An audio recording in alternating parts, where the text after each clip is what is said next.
What's up, everyone? Salute, salute. The streets are buzzing. Day 3 of free agency. We're going to go live stream action tonight, 5:30 p.m. East Coast. Let's talk about the latest with the New York Knicks on day 3. A lot of the centers, the options we talked about yesterday and today. Knicks Nation, they're off the board now. Mo Wagner, Xavier Tillman are off the board for the New York Knicks. James Wiseman included. Jonathan Isaac gets the bag to stay in Orlando as well. We have some latest news from Mike Scotto reporting that the Knicks are exploring trades now to beef up the center rotation. So tonight is all about shopping for a center or talking about running it with what we've got too. Love to get your thoughts too. We'll shout you out and we'll go through the comment section. Replay squad salute. Knicks Nation, day 3 of free agency. The New York Knicks need a center. Or are you cool with bringing Precious Achiuwa back and running it back with what we've got? With Mitch, Hukporti, Jericho Sims, and adding maybe Precious Achiuwa to the mix. Of course, we are still officially waiting for the Mikal Bridges trade to get finalized, fam, which won't be until July 6, right? Any new terms of the deal can get leaked by Woj or Shams, so we're going to assume that the deal is still currently as reported. However, the New York Knicks are still, by speculation, trying to avoid the hard cap. So they want to send back more salary to Brooklyn, so they're not hard capped. And we're going to talk about ways we can do that too, and this latest trade, right? But what's up, Johnny, Darren, Wayne, Rodney, and Joey? What's up, guys? Salute, Knicks Nation.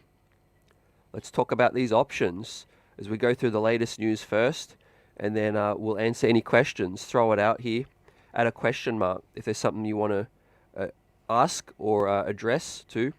I'll try to get to as many comments as I can. I'll read all the comments, but if I can't, apologies too. I am reading these comments, rest assured, and I appreciate you. If you're new, like and subscribe, welcome in. We've got more interviews coming up. Later this weekend, we've got the New York City radio legend Bill Daughtry coming in this weekend to talk to us about everything that's happened. Man, he is buzzing with the moves that the New York Knicks have made. But we have to tie a bow. We have to tie a ribbon on this, off-season so far. And how can we do that? Get another reliable big man, right? Appreciate the guys we have. But let's look at what Mike Scotto's saying, man. Today, just hours ago, reporting that the New York Knicks are showing interest in the Utah big man, Walker Kessler, right? Played on Team USA with Brunson and Mikal Bridges. So there's some familiarity there. He's young. He's only on a $2.7 million contract as well. And it matches up with Jericho Sims, right? There's a lot of speculation. Would the Knicks need to trade Deuce McBride? And I hope not, right? Deuce McBride, for me, is a non-negotiable. That's just my opinion. I'd love to get your thoughts as well. Would you sacrifice Deuce McBride if it meant getting Nick Richards, who's also been mentioned as part of discussions with the Hornets too? Nick's a long time been a fan of Nick Richards as well, especially Thibodeau. Like I said, there is connections to Steve Clifford, the former coach there as well. Yeah, and Tibbs is a fan. Nick Richards, one of the best rebounders in the league. We know Tibbs loves that. But Walker Kessler too, he's a mountain of a man. Blocks the rim, blocks shots, protects the rim, and will rebound too. So as Johnny said, Mo ain't leaving. Mo Wagner staying with his squad, right? We'll go through all the signings right now so everyone knows. But first, Cleveland signed Spider Mitchell to a 3-year deal. Mo Wagner returns to Orlando on a 2-year deal. We'll go through a Kevin McCullar film session as well. That'll take us, and give us a preview of what, we're going to see. Defense first with Kevin McCullar. But Xavier Tillman James Wiseman, also off the board as well. So, and Jonathan Isaac, like I said. So it's tough, guys. With these guys, who's left remaining, we'll go through it today as well. Appreciate you. But also the Bulls might be looking to move Nikola Vucevic as well. Appreciate you, Wayne and Darren, for the updates and the news as well. Rodney says try the CBA. They have good all-round centers. It could help the New York Knicks, just like John Starks. That's getting creative. I think we want to go a little bit more tried and tested, though, knowing this squad. Joey says Daniel Tice is the choice. I'm a little bit more pro Tice than some others. I think he would just be, some experience depth. James Wiseman off the board. So I wasn't the biggest Wiseman guy. So I'm not crying over that. Johnny says Kessler's the best option. Ainge hates the Knicks though, so we'll have to fork over Deuce, most likely. Yep, that's the worry, man. Nick Richards might be more realistic too. Marion Rain says, I agree, I would love Kessler. But what do we have to give up? Fam, that's a great question. So looking into it, Kessler's salary matches in a trade with Jericho Sims. It'll match with Deuce McBride as well. But what we could offer was probably, the cheapest option we could offer, I think, would be Jericho Sims and some picks. Jericho Sims and maybe multiple second-round picks and a pick swap, maybe a first-round pick swap. I think that's the best we could offer, fam, without including Deuce, without including something major, too. Salute buzzer beater Anthony, Ultra Cowboy, and Jay from Puerto Rico, and Anthony, salute. Johnny says, now that we have Kolek, is Deuce more expendable? The real answer to that is yes, he's more expendable, but not expendable enough, in my opinion. Man, I love Deuce, and, he's got more to give. He's young, and I really feel like his contract is so good, and I'm just not willing to sacrifice that, just to add another body, right? So far, we have our centers, right? Some people might not be comfortable with what we have right now, with Mitch's, injury history, with Precious Achua being a little undersized, with Sims being inconsistent, and Ariel Hukporti being less of a known quantity.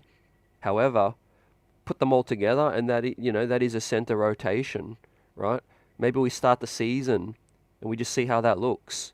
I'd rather do that than give up Deuce McBride immediately. I think that'd be a panic move, in my opinion.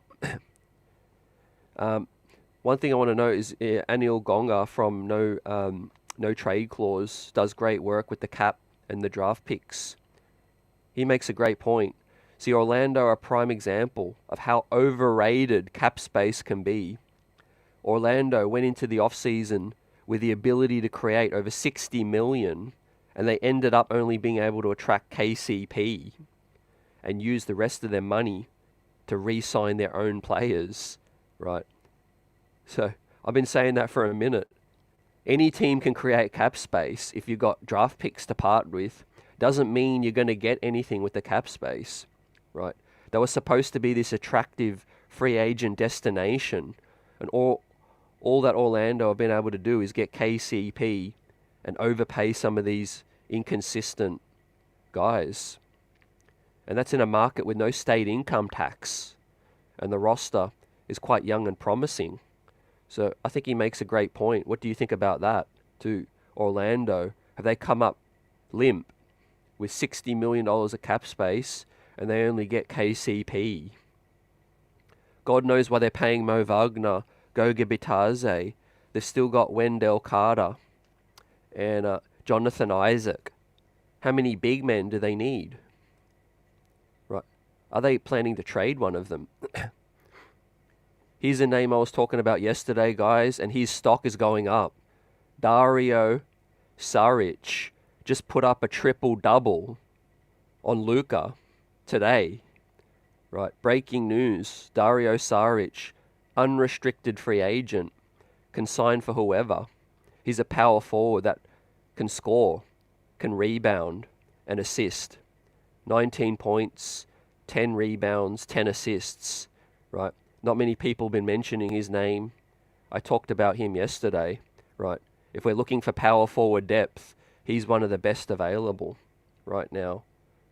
Triple-double and still a free agent. Maybe not for very long, man. He might be signing before this stream finishes.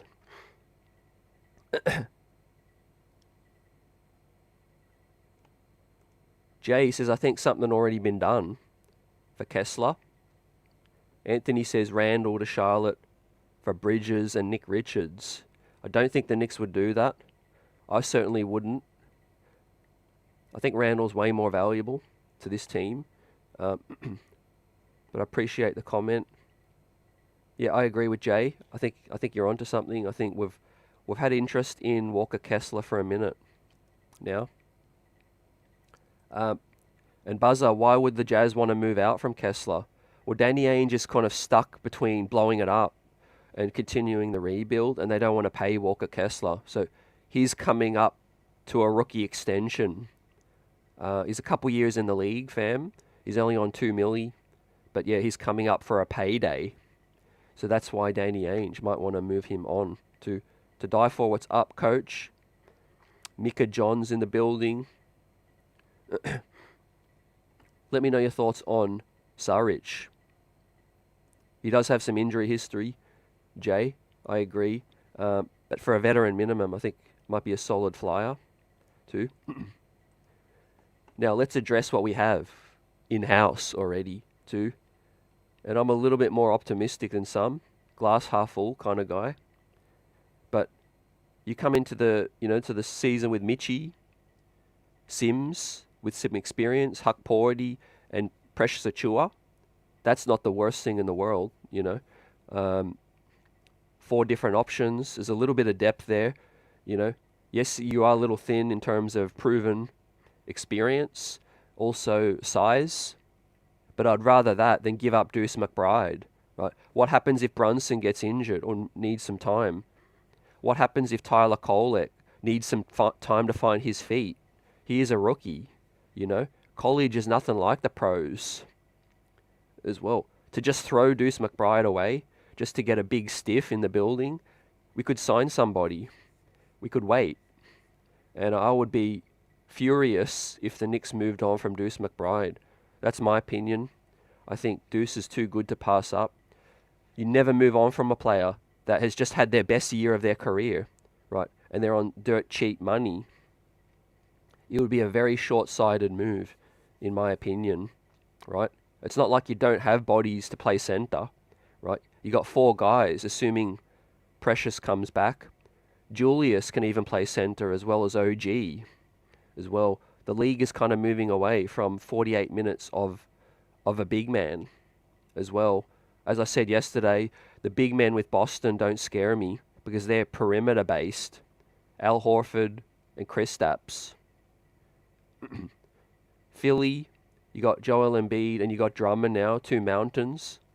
However, OG Anunoby guarded up on Joel very, very well, and I think we've got some bodies to do that. So that's my opinion, man. Coach says I would take Saric for the minimum. Yep, me too. Me too, man. I think he's what Tibbs would like. Can stretch the floor out as well.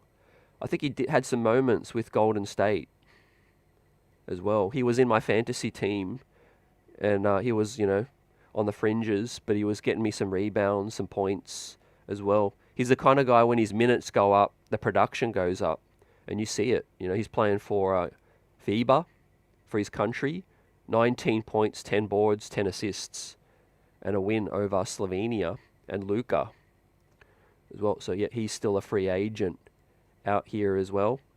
And I will go through the free agency list. But the main story of the day is that the New York Knicks are kicking the tires on Walker Kessler and Nick Richards. Fam, who would you give up? Buzzer says, why is it called the apron? I'm not sure, man. I'd love to give you an educated answer on that. But That's just what they call it too. The apron is, yeah, just the you know, the holding point, you know. That's the holding point. Master Mark says great points. Ultra Cowboy says Knicks can't still trade, you know, 2 first-round picks from 2025, the one from Detroit and Milwaukee. So, yeah, that is in a year where we've already traded the picks on either side, 25, 27. So it's getting tricky now. I don't know if the Knicks would want to be parting with those guys, with those picks, but let's see. Chris says Randall will have foul trouble and early if you put him at the center position. Yep. It's not ideal, man. I agree. It's not ideal, but yeah, he could play minutes in a pinch. But I do think OG Anunoby is probably more likely to be the center guy in that rotation. Yeah, Jay, hopefully McBride takes another step. I think he will. You know, he's young, he's hungry, and he hasn't had his big payday. So we saw Quickly, we saw Barrett, we saw Obi, Grimes yet to get paid, but Deuce McBride is a long list of these names ready to get paid, and he's playing really hard. I think he'll come back in a major way, and I hope he gets another contract with the Knicks. I hope he gets extended.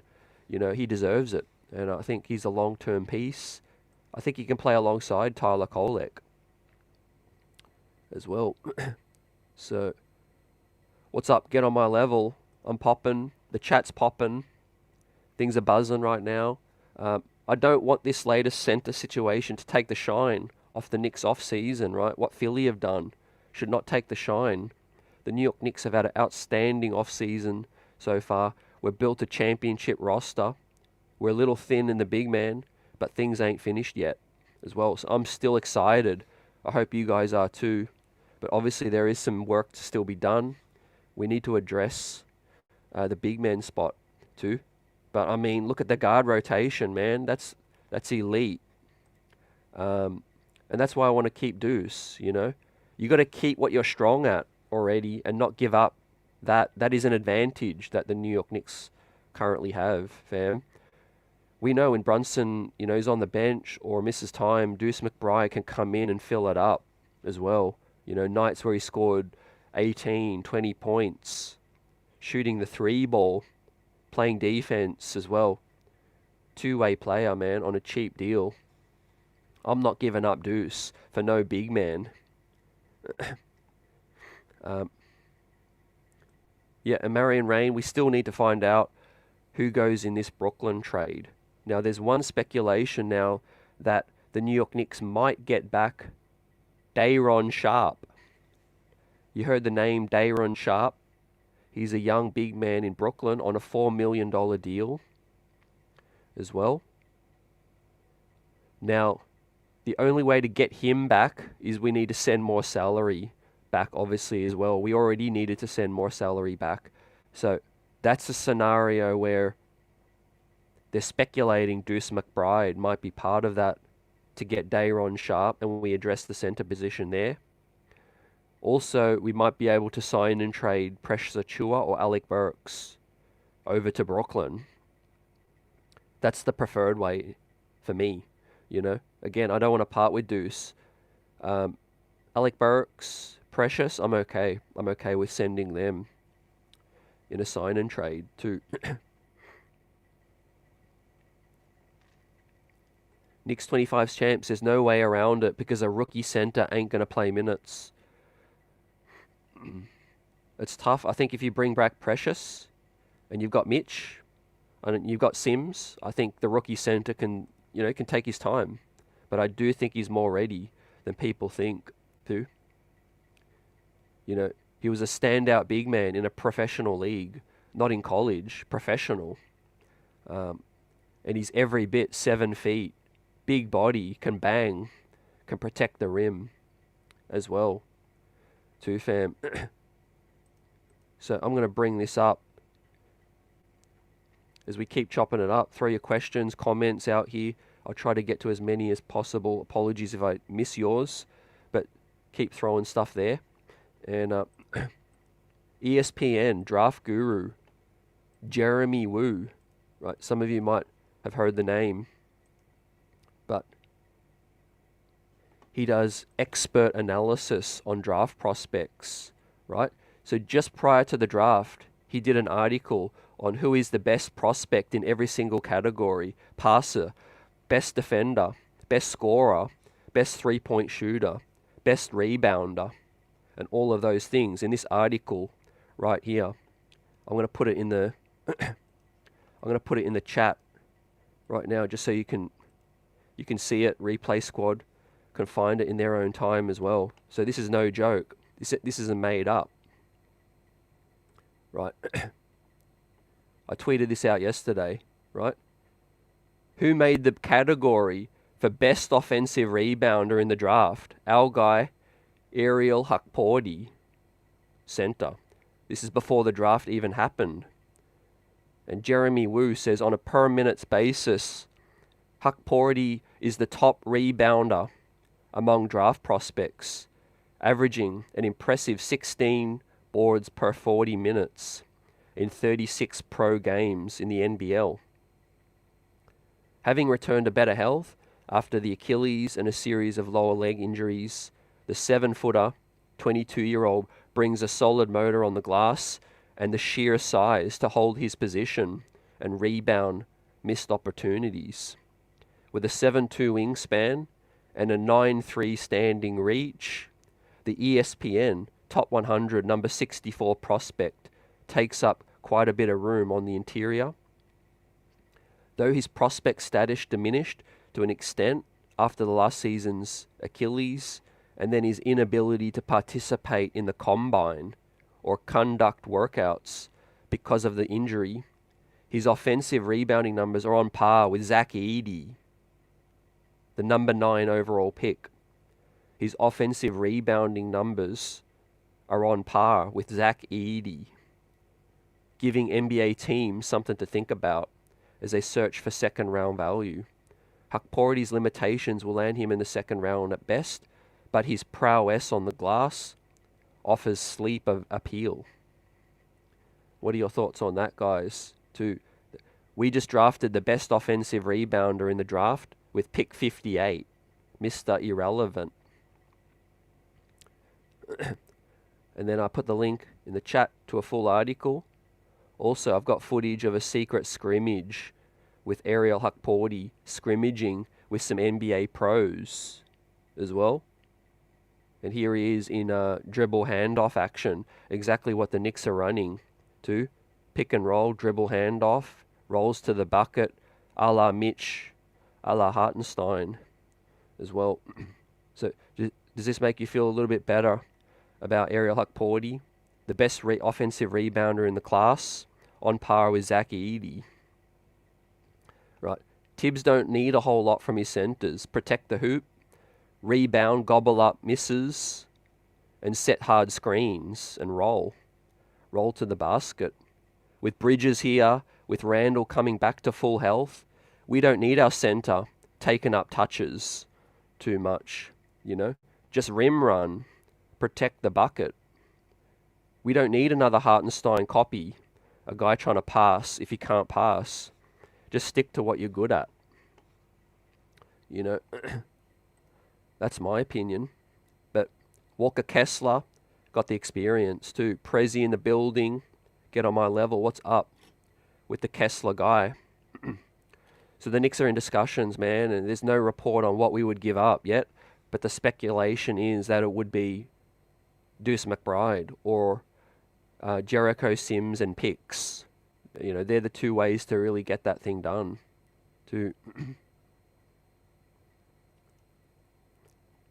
Micah John Claxton is now on a $25 million deal. So unfortunately that ruled him out. Claxton's not coming to the Knicks as well. Regular Joe, salute. Jedi Mind Nick, any word on Omer Yurtseven? Not yet. The Jazz waived him. He's still an unrestricted free agent. Fam. So, and as I keep preaching, guys, I'm cool with the center rotation currently if we bring Precious back. Obviously, if we can get a good upgrade for not giving up Deuce, I would be down for that. But I'm not giving up Deuce for the sake of, topping up the center situation, because we have some bodies there right now. And I'm higher on Hukporti and Mitch, obviously, and Jericho, and then Precious, if we can get him back. But yeah, what are your thoughts on Dayron Sharp? As Darren says, Sharp is good. Saw him a few times while at UNC. Yep. Dimitri says Kessler would be an upgrade. Agree. I agree. I think he would be, he'd be a clear starter or backup, better than the other three guys in terms of Hukporti, Sims, and Precious. Jean-Marc, salute. Welcome in. VB says Kai Soto, the Filipino center. He's been playing overseas. He's available. I haven't watched him a lot lately. I assume there's been some progress, some development. He's a big body, but he's a little bit more of a project, in my opinion. And I think the Knicks want to go a little bit more tried and tested to... Yep. Dario Saric is a name we just chopped up, guys. He's available, free agent, power forward, put up a triple-double last night against Slovenia's Lucas Slovenia. Sorry. Dimitri says Achilles injury. Yeah. So back in 2022, our guy Ariel Hukporti ruptured his Achilles. So that is why he's slipped, right? Happy to provide more background information. If you guys want to know anything more about Ariel Hukporti, throw some questions out there. We will see him in Summer League. We're waiting on the squads to get announced, but he's fully healthy now. So that's part of why he still got drafted. He bounced back in a big way. He got all of his athleticism back. But yeah, unfortunately, he was going to get drafted 2 years ago after rupturing his Achilles as well. So, yep, I have met Ariel Hukporti, buzzer beater. Great question.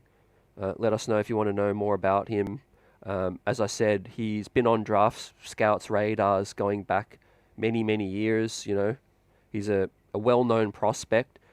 The reason he only got drafted now is, he ruptured the Achilles 2 years ago. He was in the 2022 draft class, was set to be anywhere from a late first-round pick to an earlier second-round pick. His stock was pretty solid, and then obviously it dropped after the Achilles. He had to sit out, he had to rehab, but he's back, and he hasn't lost any athleticism. He kind of bounced back in a major way, and he's got that spring back as well. And what are his main skill sets? Protecting the rim. He's a high motor, big body, 9'2" standing reach, 7 feet, more agile than your Walker Kesslers. Rolls hard, as you see on the bucket there. Limitations, handling the ball and putting the ball on the floor. He can, do a 2-3-4 dribble, back down, hook shot, which seems to be improving, but he's not really as good as, Hartenstein in the short roll with passing, but he does have upside. So J-Dub says, that's why we should wait and see this kid first before giving up Deuce. I agree 100% too, but I just want this as further evidence, guys, that the Knicks do their research and they do their plans, right? People are sweating, why did we pick this guy? He's a project, we need more help. Well, what does Tibbs love the most out of any center? He loves rebounding.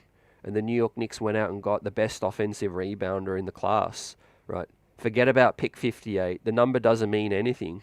Jericho Sims was pick 58, and he's been an NBA rotation piece, right? So just because he was pick 58, it don't mean he was a stash. It don't mean he's not ready.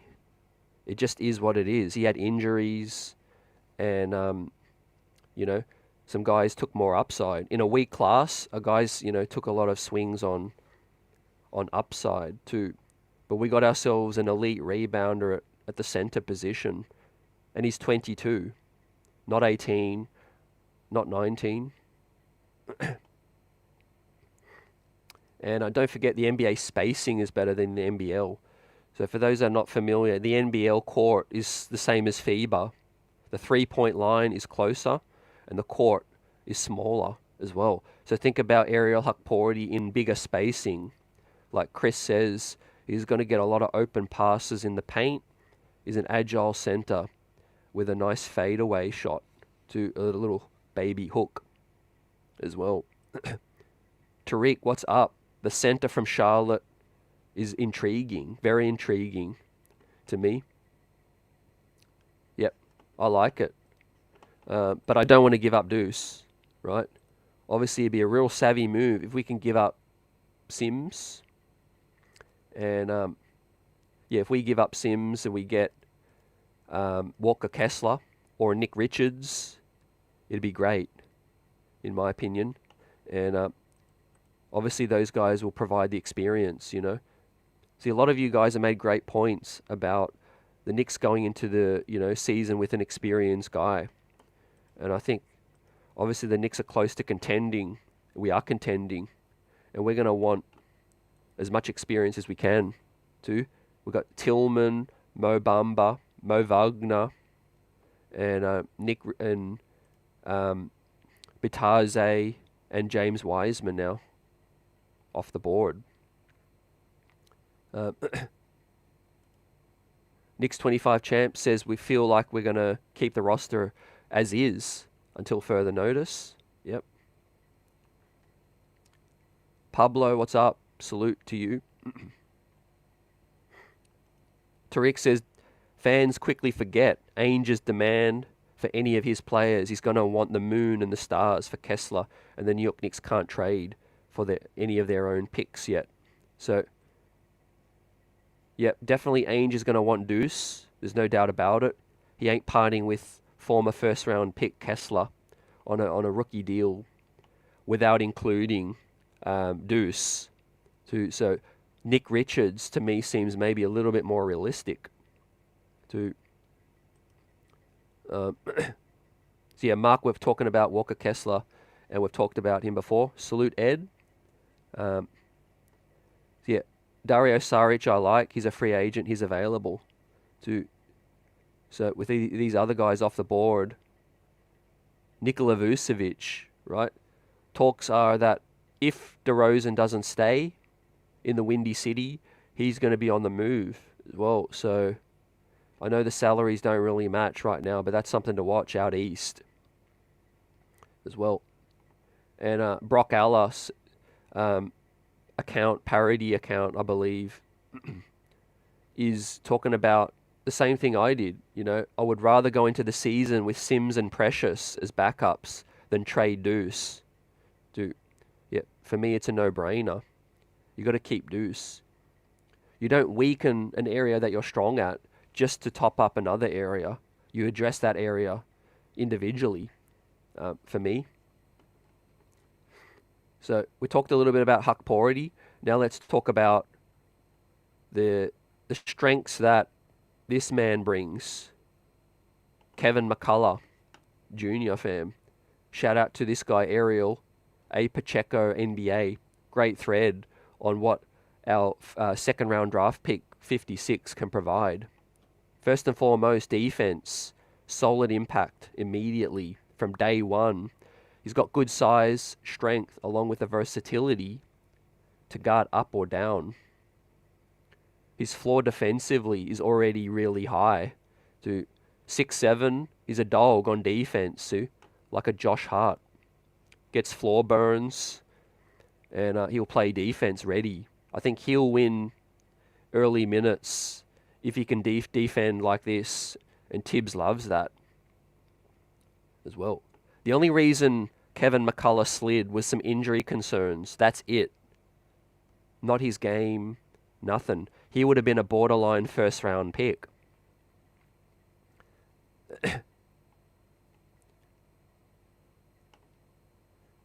So, next thing He's capable of guarding up in size. His combination of length and strength. He's got great hands and comes up with a lot of strips, like OG. Here he is at power forward trying to back him down. No bueno. No bueno. Yep. Big man doesn't know what happened. So we got ourselves a great defender there, man. Reminds me a little bit about Quentin Grimes. Similar body shape, body type. But McCullar is longer at 6'7". So he gets the strip. That's great because we need that. Right now, we are a little thin at the power forward spot as well. If Kevin McCullar can guard up in size, that's what people ain't talking about enough, you know. What can get you on the floor with Tibbs? It's defense. First and foremost. Let's look at the next thing. Another example of his ability to bang with bigger bodies and hold up rather well. This kind of versatility is valuable and will likely be his calling card in the league. Yep. So here he is in the low post. The power forward can't move him. Forces the contest and the miss. Great defense from Kevin McCullar. So if we can get some post defense out of him, guarding up in size, that's great. We all know Josh Hart is 6'4". Pascal Siakam, you know, made things difficult against Indy.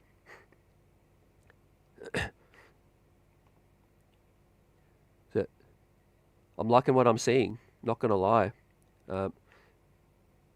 He could be just as impactful defending off ball, where his length and instincts can be disruptive, right? So here he is getting the strip. Yep, ready to help, get in the help spot and get the strip.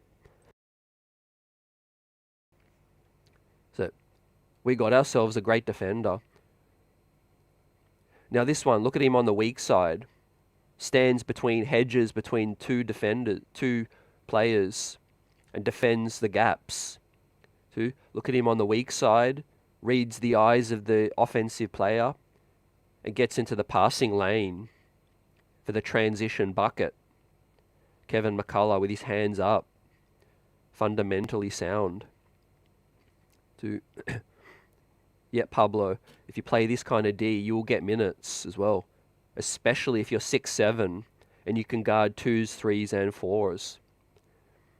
Well, I think it's just health with this guy. It's all just health. He will get minutes because he can push the break as well. And he rebounds. Look at him box out. He's also a good rebounder who attacks the defensive glass and consistently can be seen boxing out. Bigger guys. Right. So this guy's a dog. He'll do more of the dirty work. He's not a offensive first player, but he's a Josh Hart, basically. What a better way to learn from a guy like that. Now the biggest question is his jumper, right? 4 attempts per game, 33% from 3. So, that's not a great number, 33% from 3, but on 4 attempts. So you got to figure he's not going to get 4 3-point attempts in the NBA. If he can knock down a couple of the open shots and get that percentage up, to 36, 38, and be more respectable, I think there's something to work with there for the corner shot and some spacing as well. So he's not a liability offensively, that's for sure. He just needs to, up that consistency. But he was more of a volume kind of guy with his team. So, yeah, I'm excited. Excited for these rookies. Summer League. It's going to be a great look for these guys too, as we see Orlando spend all their money to keep everyone right now.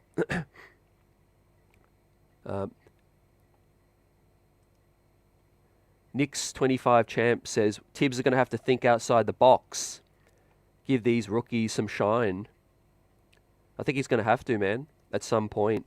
Now, I'm not saying all of them, and I'm not saying big minutes, but the roster's pretty thin, man, in terms of other options, in terms of the third tier. And that's why we picked who we picked. These guys got scouted heavily, right? The New York Knicks have a big team of scouts, man. I've met some of them, and there's, you know, as far as I know, there's more than 8, up to 10 plus international scouts that move around. They look at all these guys, and I think we hit on guys that fit the culture. I think they fit the two-way play with McCullar and obviously Hukporti. Dadier was more of just, great upside swing, great offensive game that can be molded to be a solid defender as well. Great positional size as well. At 6'9". Now, his body is quite solid for his age. If Pacome Dadier puts on a little bit more muscle, I could see him being a little bit more ready for some minutes later in the season. Obviously, he's only 18. He's very, very young. However, with Pacome, the height checks out. He's a legit 6'9", and some draft scouts project Pacome Dadier to be able to be a future 4. I think if you're talking about a Paul George, Pascal Siakam, think about a few more years of muscle, weight building, with the 6'9" frame. I think Pacome Dadier could be a hybrid 3-4 in the NBA. Obviously, Kevin McCullar can guard 3s and 4s right now too. So that's where it's at. And I think, you hit the nail in terms of defense, like Pablo says. That's how Grimes took Fournier's starting spot. Yep. Tibbs just loves the hustle as well. Loves the hustle, the energy. And I think Tibbs' imprint is all over these draft picks. Obviously, maybe outside of Pacome Dadier.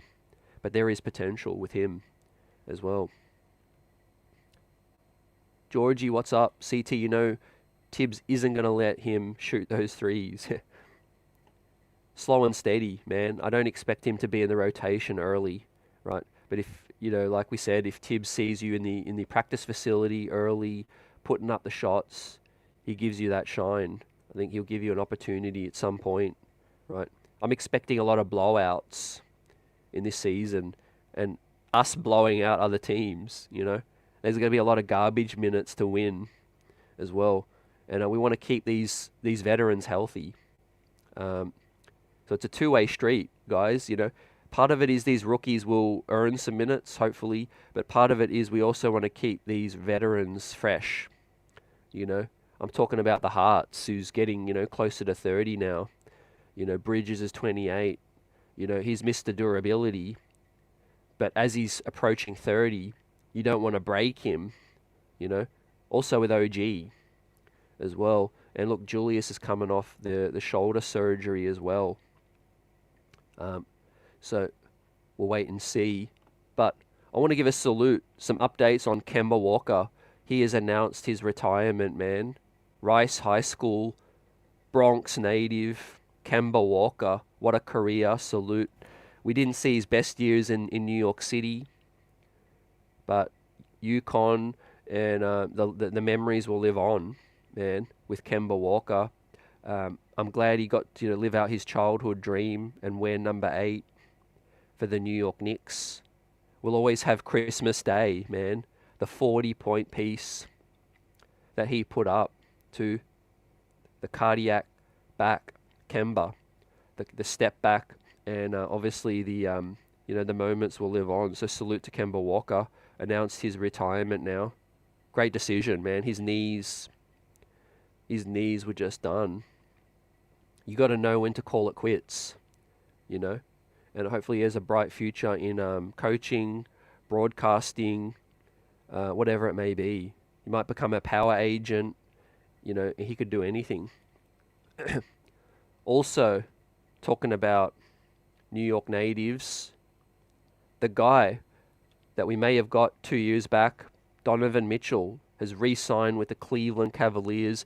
3 years, a very flexible deal for both sides to feel it out. Kenny Atkinson and Cleveland, they want to sort of play it out first to see how it looks. But Cleveland keep their consistency going. I think You know, they'll be probably a top 6 team, but they're not moving the needle for me, right? They haven't really made a splash yet, in my opinion.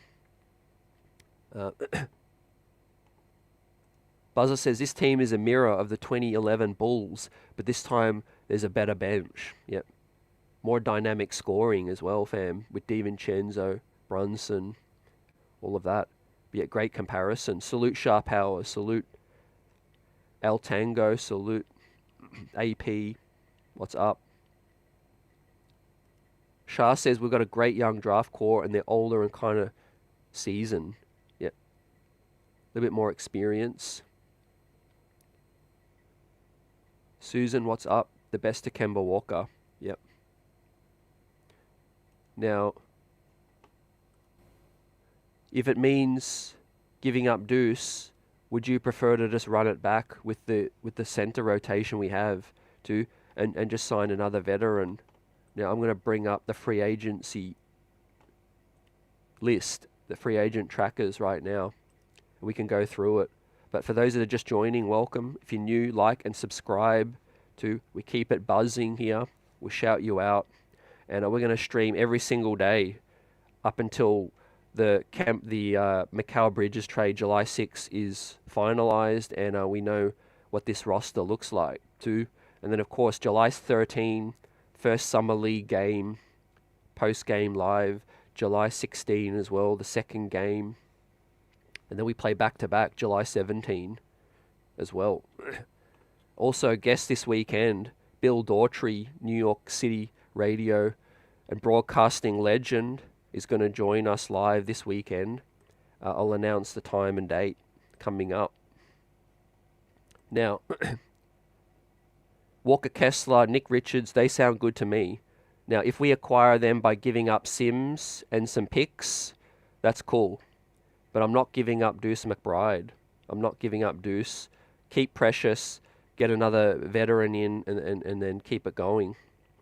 That's my opinion. But I do like those names. Henry says Kessler. Absolutely. AP, Cleveland's going nowhere. Similar to Atlanta, man, they do need to part with their starting backcourt, in my opinion.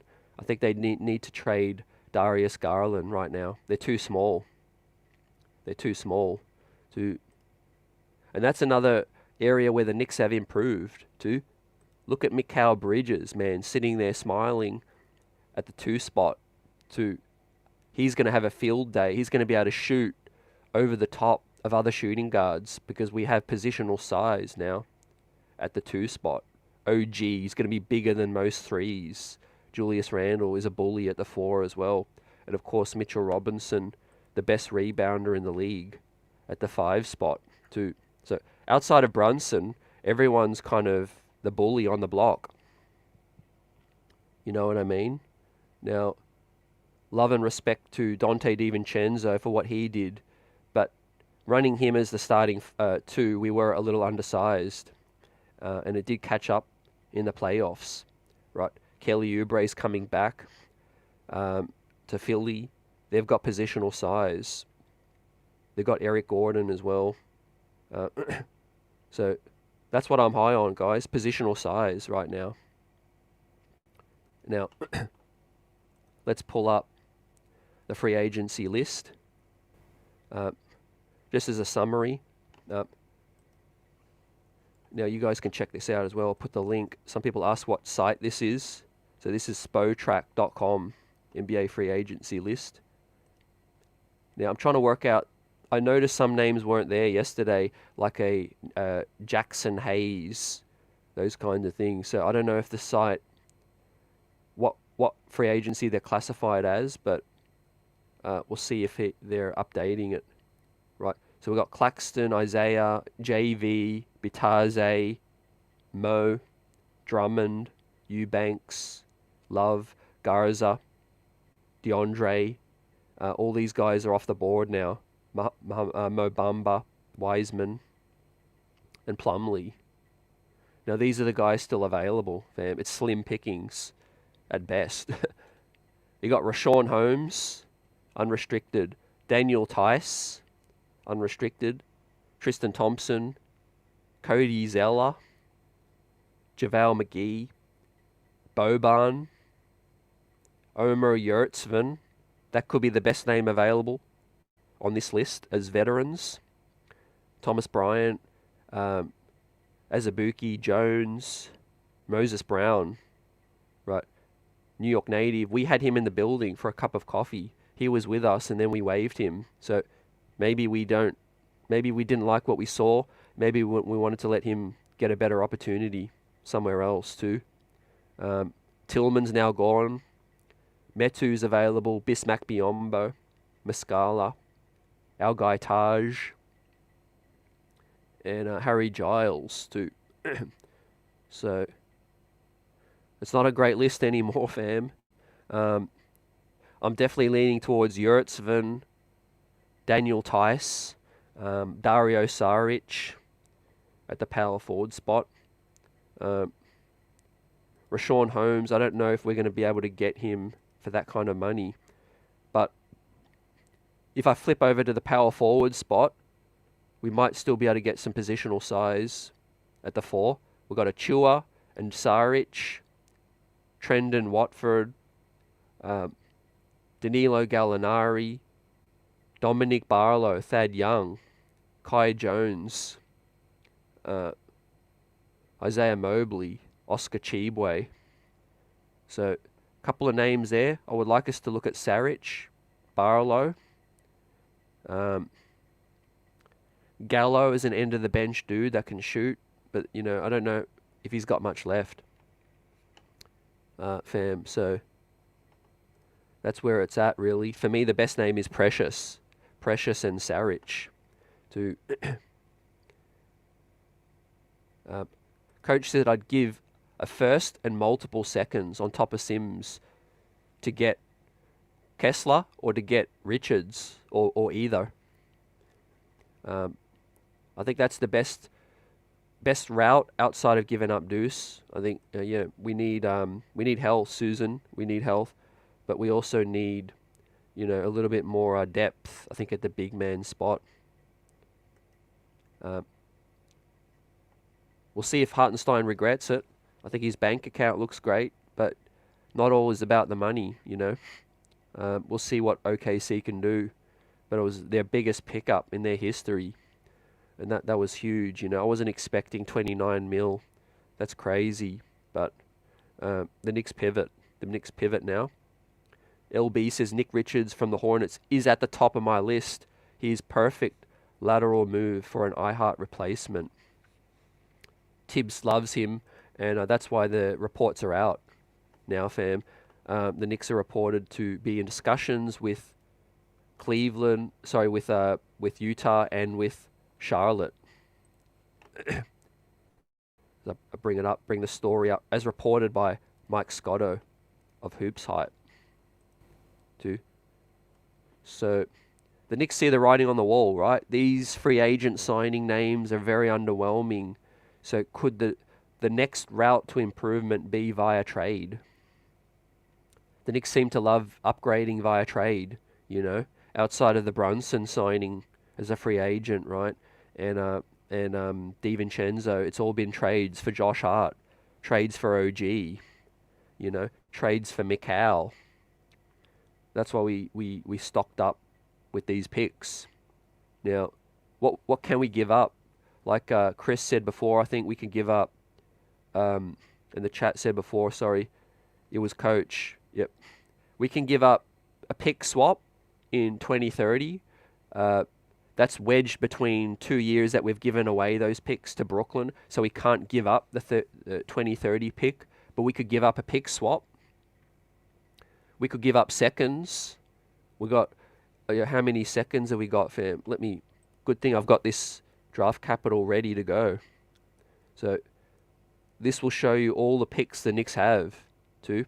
If you see next year, 2025, the Knicks don't have their own first, but we do have Detroit and Washington's protected. Now Detroit, if they're in the top worst 13 teams, they'll keep that pick. So they're going to keep it for another year. Washington's protected top 10. So Washington, if they're the top 10 worst teams, they'll get to keep it, right? So we have to pray that Washington's, the 11th worst team, and then we'll get it. But that's not going to happen next season. They're playing rookies. They're going to be in the top 10 worst teams. But what do we have? We have a Brooklyn second. We have a Detroit second. And we have another second that we picked up in the draft, I think, from Oklahoma. And then, so yeah, we could realistically offer a couple seconds, a pick swap.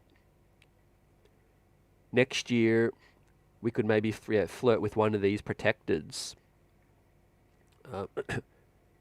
to get Kessler, who's on a rookie deal still, 2-point-something milli.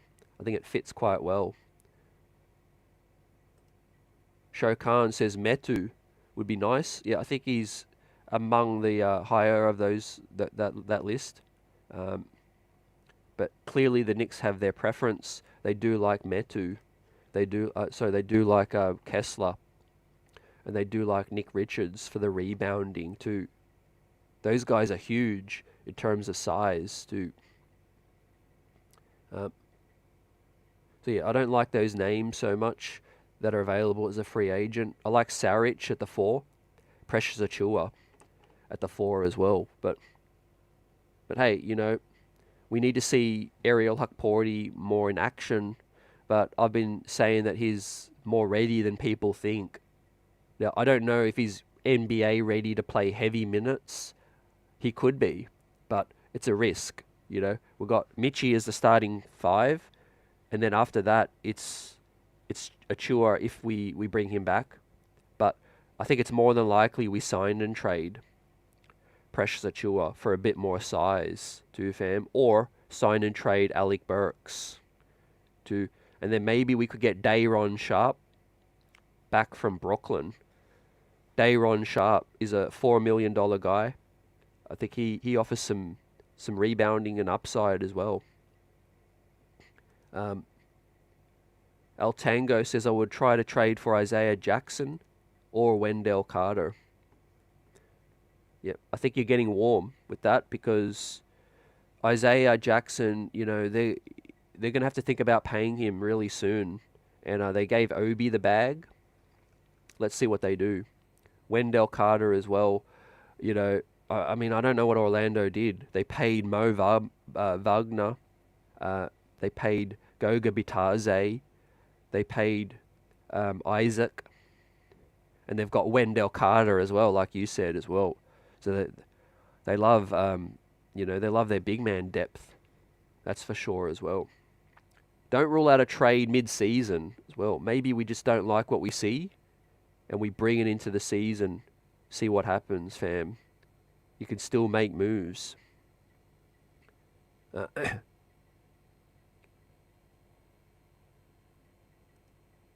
Tariq says Hartenstein delayed his decision because he was thinking about it. He was delaying leaving. It wasn't easy, but he got to his senses. This is iHeart's real payday. If he doesn't take it, I would kick his A. Mixed feelings about, from the fan base over the decision, I think a part of that was the media maybe hyping up the possibility of him staying. Realistically, the writing on the wall was that he was always going to get a much higher number. But yeah, I think just the chemistry that we have made people believe that there was a real chance that he would stay.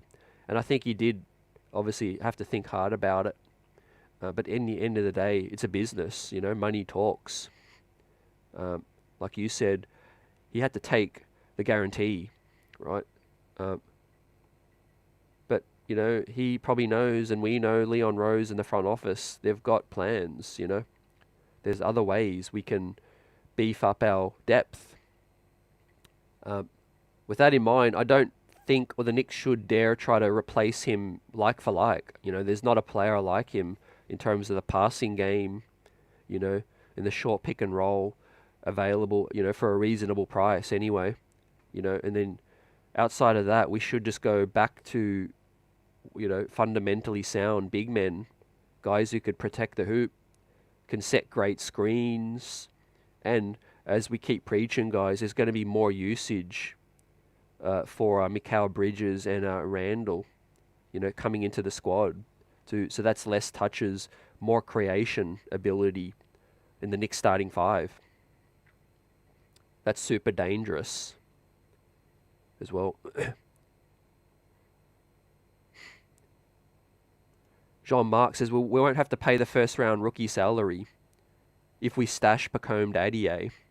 So that is an option as well. But we still have to fill that roster spot if we don't bring him across. I think we're going to figure out another way. What's up, Juan V, JT? Yeah, he made a personal decision for his family, Obviously, in New York City, you want to be there over Oklahoma City in terms of living style, all of that. But yeah, a lot of other things go into it. Family, future, children, all of those things as well. Winning team as well. As many have reported, if the other team was Detroit or even Orlando, he might not have decided to take the money. So winning is still important. And Oklahoma finished, number 1 seed. But we should trust the front office, like I said, because the body of work is there. And free agency ain't finished. It's only day 3. So it ain't time to panic. It ain't, but we are chopping up the best options available with the best chat in the biz. Salute if you're new. Smash that like button. Like and subscribe. We'll stream every day, the same time.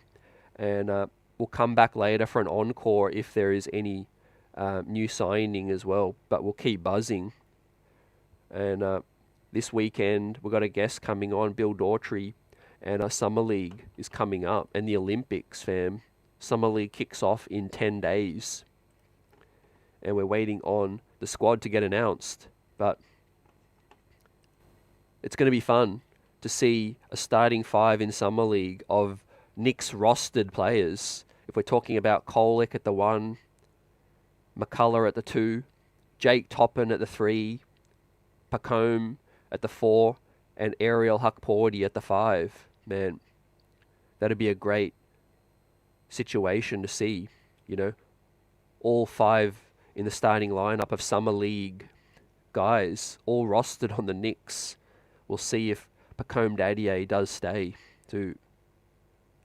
I felt all along, I think he will stay, but I could still see a possibility where he does get stashed if the money just, gets tricky.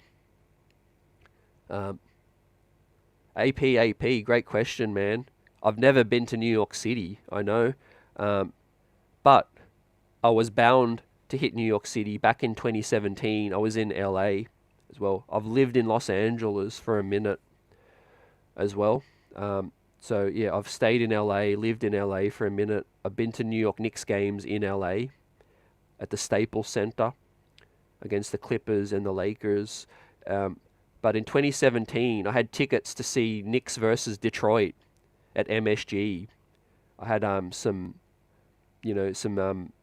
baseline seats to go see Detroit Knicks in 2017. But a couple days out, my flight got cancelled because of a blizzard. Anyone in New York City, you might remember 2017. There was the big blizzard, and I had tickets. I had to sell the tickets in the end. I might have just given the tickets away. I can't remember. I gave them to someone on Facebook, and I couldn't make it. Man, I could not make it, that one as well. But look, I've been blessed to see the Knicks live, but just not at MSG. But it's going to happen.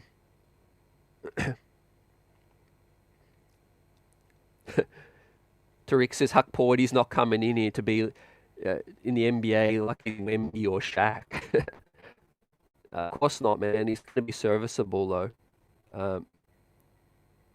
So Johnny, Hukporti doesn't have NBA experience, NBL experience, however. So, yeah. He's got NBL experience, but just not NBA experience, But he's been playing in Europe, and he's an older prospect. He's 22, and I think he's ready for minutes. Yep. He's ready for real minutes.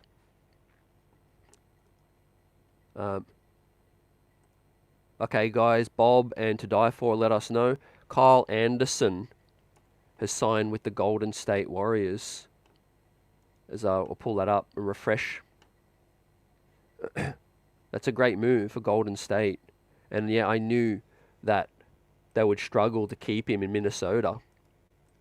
Right? Money's tight. Naz Reid got the bag. All these guys got the bag. It's going to be tough to keep everyone.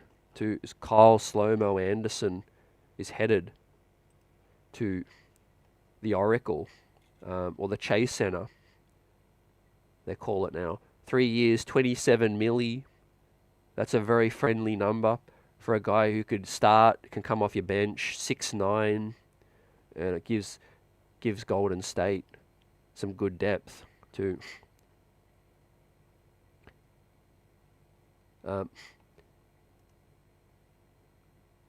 Yeah, Noel says, I'm hoping we can work out a trade for Nick Richards. Me too, man.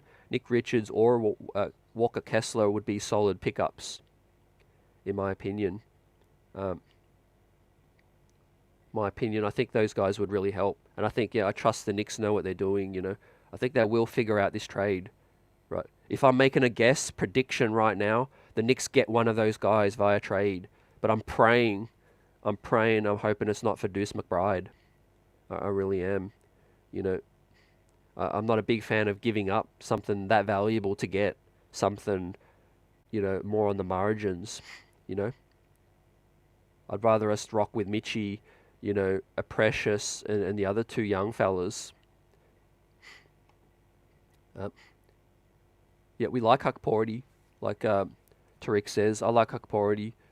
We're trying to temper some expectations, but best believe things are going to get real hype train if he bowls out in Summer League as well, right?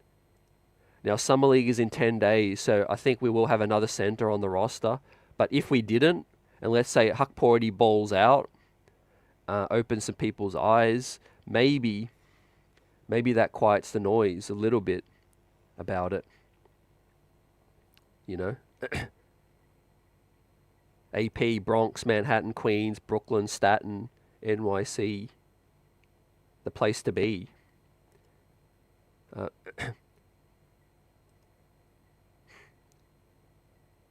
Yeah, Pablo, we're talking about backups to Mitch right now. Mitch is the starting five, and I'm comfortable with that, right?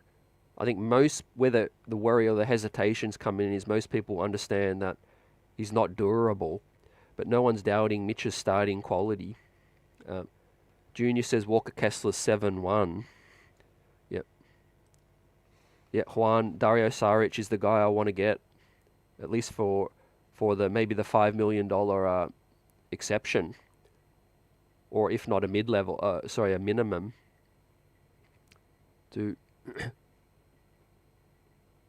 Yep. So I agree with Brock Aller there as well.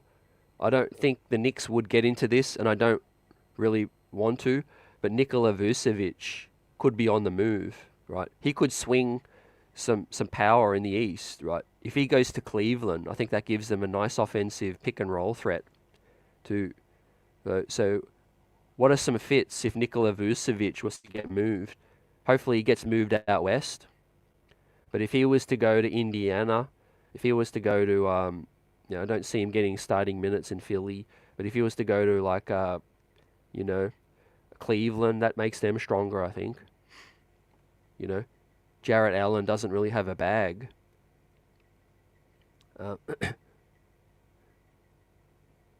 Yep.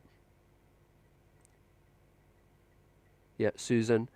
East Coast teams got scared when the Knicks made their big moves. It's all about knowing that the Knicks are going to be dangerous this upcoming season. Trust Leon Rose. McBride needs to stay. 100% agree. McBride got 2 more years on his deal, and it's a great deal. Like Tariq says, Danny Ainge is going to be fishing for some value back in a Kessler deal. It's tough to see us getting him without giving up Deuce. Right? we've walked the plank before with Danny Ainge, right? And we didn't want to make any deal for Donovan Mitchell, right? He's a thief. He's a con artist. Well, I'd rather not do any deal for Danny Ainge anymore now. Now, if he gets desperate, and he has to move on from Walker Kessler, I think we might be in with some luck. But right now, I think there will be a decent market for Walker Kessler. Maybe Nick Richards becomes more of that value pickup, where we actually have a really good relationship with Charlotte back in Tibbs and Clifford days. We also have they've got a new coach coming in there as well. They're stacked at the guard spot. They got Brandon Miller and they got LaMelo Ball. So maybe they don't want Deuce McBride. Maybe they will take Jericho Sims. Maybe they will be happy with a couple of seconds and a couple pick swaps or something of that ilk. But Nick Richards, rebounding size, that would be a solid depth piece, upgrade. Bring back Precious Achiuwa, and then let's go. Let's go with that lineup too. Precious can be back up 4. Nick Richards coming in. Let's see. If I'm probably picking out of the two, I think Walker Kessler might be the better pickup, but I think it's less likely because of the negotiations, the tactics with Ainge too. Maybe the Nick Richards one is a little more smooth to get that thing done. But hey, Leon Rose, he don't get fleeced, right? There's guys out there, right? We're not that desperate, right? I know people are talking about Dwight Howard. They're talking about Boogie Cousins, guys that are closer to being grandfathers than actually being back into the NBA. I don't see that happening. We got guys like Dario Saric, who's still in his prime, putting up triple doubles, and he's a free agent. There's still guys like Yurt Sven, Daniel Tice, some other guys as well. But it was a blow today, man. Losing Tillman, Mo Bamba, Mo Wagner, Isaac, Wiseman. I mean, I was never big on those guys to begin with, but some of them would have been a good add. Now, Mike Scotto good reporting from Hoops Hype. Right, he's on the hunt, and with this news, I think the Knicks will likely make an ad via a trade, whether it's with the Brooklyn deal or we expand it. We try to sign and trade Alec Burks, and we get Day'Ron Sharpe. Hopefully, I'm crossing my fingers. I'm praying that Leon Rose can get some value out of that deal that has yet to be finalized. Now, the reason it ain't finalized yet is because, according to the CBA, the moratorium period doesn't end until July 6th, and the New York Knicks are sending out the first round draft pick in 2031. So that's 7 years away. So the Knicks, you can't trade picks more than 7 years ahead. So the Knicks have to officially wait for this period to finish as well, and the new financials kick in. But this is the current Knicks draft picks after the Brooklyn deal, reportedly, as well. That pink box in 2028 is a pick swap. So unfortunately, Brooklyn will have control of the New York Knicks pick in 2028. It's a 2028 pick swap. The Knicks keep their first, but we will get the less favorable one, which will probably be our own pick anyway, to be honest, because I still think we'll be better than Brooklyn, right? If we're not better than Brooklyn in 2028 and they end up taking our pick, then we got other problems. So I'm not worried about the pick swap so much, because obviously they will take the better of the two picks, but they will be the worse team than us in 2028. So I'm not worried about that one. Now, the hope is that Detroit or Washington can become competitive, in the next 3 years, from 25 to 27, for Detroit, we could still get that first. For Washington, it's only for the next 2 more years. Otherwise, it becomes a second in 2027, right? So 2026, Washington first is top 8 protected. So as long as Washington is the 9th worst team in 2 years' time, we will get that first round pick into our hands. Can it happen? I don't know, man. Obviously, they got Valanciunas now. Hopefully, Alex Sarr starts, hopefully he starts really, really hot. But this season, next season, I think they're probably going to be in the top 8 worst teams still. So unfortunately, I think that will convey into a second round pick in 2027. However, Detroit, 2027, if they're still outside of the top 9 worst teams, we will get that draft pick as a first. Otherwise, it becomes a second as well. So those 2 picks, man, they're not very valuable. There's a reason why Brooklyn didn't take them. There's a reason why, we haven't moved them yet.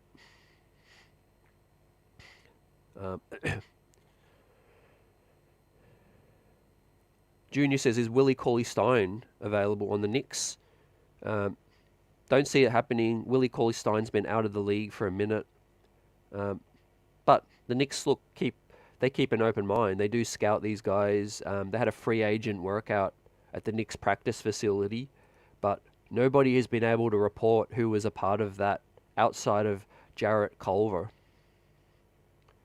Right. I think a lot of the beat reporters reporting the Knicks had a free agent workout. Maybe Willie Cauley-Stein was part of that. I don't know. But I do know Jarrett Culver was a part of that deal. I won't be surprised, as I said in a previous stream, he might be a part of training camp. See, the Knicks will keep these guys on the roster, right, that they have, but they can bring in more bodies for a training camp. You can bring up to 20 bodies to see for an Exhibit 10 deal and just see how these guys, see how they play. But look, money's very tight, so I would be surprised. You'd have to probably outplay someone, or maybe Pacome Dadier gets stashed too. Now, one people are saying if Deuce McBride was part of that deal to get Walker Kessler, in, then Kyle Lowry might be a name to look out for as well as a replacement, right? Would that soften the blow for you if we were to part with Deuce to get Kessler or Richards in? If you knew we were getting Kyle Lowry to bolster the backcourt too, he's on his last legs, but looks to still be serviceable. Built for the playoffs more than the regular season. Obviously brings that savviness. I'm cool on that, right? I prefer to keep Deuce. Luis, salute. Dario Saric is intriguing. Yeah, I'm glad you agree. Now, he's not going to set the world on fire. He's streaky. He's inconsistent. But I mean, for a minimum, he's one of the best names available, fam. And he's still got game. The more minutes he gets, the more production. Triple-double last night, today. 19 points, 10 rebounds, 10 assists, and a win over Slovenia. Now, obviously, he's a focal point on his country, right? The ball is going to be in his hands, but he could run some bench lineup for the New York Knicks at the 4 spot.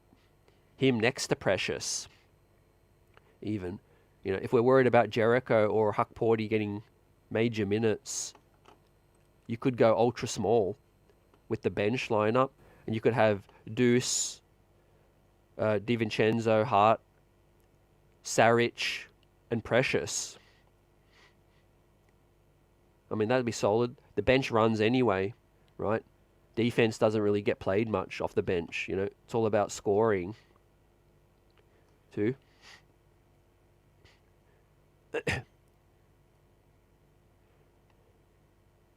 AP says they better be good because they cash in for Mikal Bridges. They better be good by 2028, and they will be as well. Margaret's in the building. What's up? Deuce is going nowhere. He's a Tibbs grandson. Yep, preaching with that. Yep.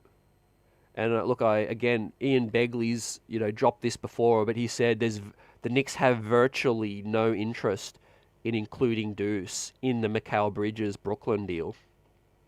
So you got to think that that's going to carry over to a Utah or a Charlotte deal. If they have virtually no interest in parting with him for Brooklyn, what's going to be the difference between parting with him for Charlotte or Utah?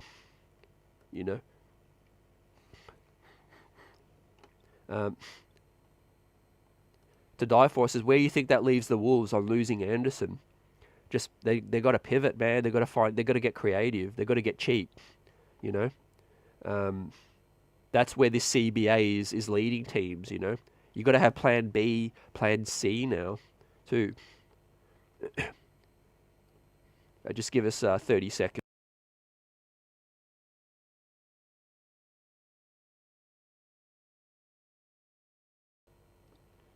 And appreciate we're back, ladies and gentlemen. Buzzing out with the best chat in the biz. Free agency live stream day 3. Grateful you could join me and us in this on this day, talking about the New York Knicks progressing up the East. We've made big splashes. Some people trying to catch up and match what the New York Knicks are doing. Leon Rose not in panic mode, thinking about the future as well. Tariq says, Leon Rose don't do fantasy league. I don't see him going the Kyle Lowry route. I don't think that adds up either, but I do think the Villanova thing is something, If Kyle Lowry wasn't from Villanova, I don't think it would be even discussed. J.I. says no. To Die For also says, I'm good with that. I say no on sacrificing McBride. Yep. Yeah, Ace of Spades says Lowry's 80 years old. He's still more productive to his credit, and he's still in the league. But yesterday, and all Knicks Twitter and chats going crazy over DeMarcus Cousins and Dwight Howard, who are technically as old or older than him, have been out of the league. But yet Taj is great in terms of his mind is still prepared for the league, but his body is just defeated now. I think the body just gives up. It's a young man's game now. Look at that Indiana series, man. I honestly believe if the Knicks just had more legs, we beat Indiana. It didn't even come down to will or skill or talent. It was literally just survival of the fittest. So we have Jonathan Isaac return to Orlando. I'm not worried about that move as well. Glad for them to keep their talent and overpay. Mo Wagner as well. They keep him. They keep Itaze. They got to hit the cap floor and spend their money. Tillman wasn't the best option, but he would have been very solid. Wiseman would have been more of a flyer on that, so I'm not losing sleep. If we get Walker Kessler or Nick Richards, I think we've done fantastic. I think Leon Rose would have found another rabbit out of the hat, assuming Deuce McBride is not part of any deal. Alternatives might be to offer them Jericho Sims and some picks, second-round picks or swaps, like for like. I know that's not going to be too appealing for Danny Ainge, although he does want draft picks. But obviously, the main aim to get out of Walker Kessler would be to get out of paying him. Danny Ainge is looking at the future bill, moving on from maybe Lowry Markkanen as well. Also, Nick Richards could be a little bit more available. But a sign and trade of Precious or Alec Burks might be enough to get that done as well. Could there be a spot for Precious in Brooklyn or Utah? The hold up on this Brooklyn trade is the fact that it can't be announced. Trades can't be final until July 6th. So I'm sure that Leon and Sean Marks have also discussed the deal and fleshing it out if they haven't already. But Woj and Shams, they just don't know what's up yet. They haven't been able to leak the final version of the deal. But I'm pretty sure they're still in conversations over how to finalize the deal. Yeah, Donovan, as expected, gets his bag, right? The money had dried up. He wasn't coming to the Knicks, but salute to him to get a flexible deal. So it is a 3-year deal, which means after 2 years, he can kind of force his way out if he's not feeling what's happening in Cleveland, but he gets his money as well.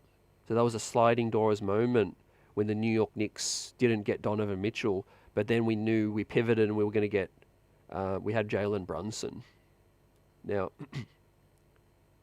Mo Wagner would have been one of the best names available for the New York Knicks, but we couldn't come close to 2 years, 22 million, right? That's 11 million per year, right? With solid numbers, 11 points, 4 rebounds, 80 games for them. But yeah, they are stacked at the big man spot. Do they move Wendell Carter? That's going to be interesting to see. Would they go and get Nikola Vucevic back? They gave away Nick Vucevic, the player that they drafted, to Chicago for Wendell Carter. Do they go back and get Nikola Vucevic? Right. He would provide, it's quite ironic, but he would be a better fit for them now because of the shooting, in my opinion. Can Ewing still play? Salute Mike. Yep, Taj.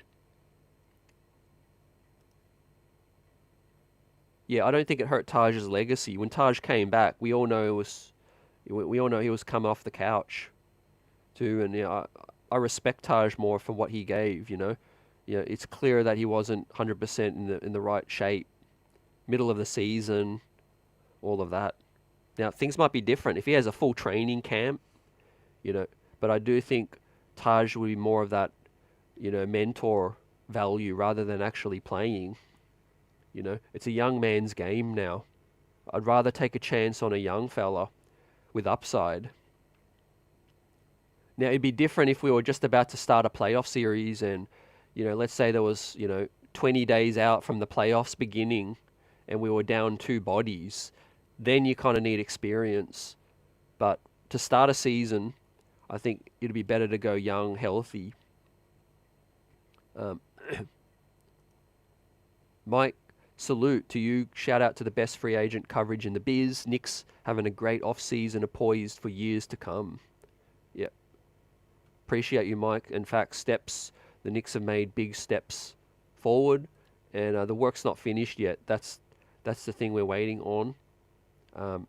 Corey Lee says sign and trade Burks back. Sign and trade Burks, bring back Precious. Yeah, that could be the play as well. I know the organization appreciates Precious and for what he did. The locker room fit is great. Good chemistry. Tibbs kind of guy as well.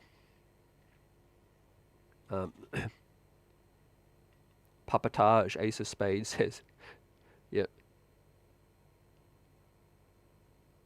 Dorkosaurus says Ariel Hukporti, why not? That's what I've been saying, why not? But people need to see him in action right now. Right now it's highlights and it's speculation. But I mean, I'm looking at our center rotation now. It ain't the worst, If Precious is back, at least, Mitch is our starting center anyways. Before he got injured, he was the starting center. It's just filling out the rest of the depth, I mean, Saric would be a solid add, the power forward spot. We'll see what else happens. He rebounds and shoots. He can't protect the rim, but you can't get everything, unfortunately. That's where Hukporti can come in, right, and just be a specialist. Just be that specialist. Yeah, I mean, D. Grant, it's a young man's game now, 100%. And look, I love Hartenstein. I love iHeart, and I'm not trying to sound, condescending, but I'm glad he got the bag, because as he approaches 30, the Achilles problem, he might start to wane. It might be a flash in the pan, you know. It might be a blessing in disguise. We don't know yet, right? With him, higher usage with Tibbs, how hard he plays, 82 plus 100 games a season, right? If we had gave iHeart 20 plus mil, what would have happened if he broke down or the Achilles came up again? You know, you win with depth. I think not overpaying dudes. I think that's the best thing, right? Right. For the money you pay, or the money Oklahoma's paying iHeart, if you're paying Mitch, Precious, and Dario Saric or Nick Richards with the same amount of money, I think I would know which one I would prefer. I would take the depth. Mitchell's on 12 million. Precious would be on, I don't know, 6. And Nick Richards, Walker Kessler on 2.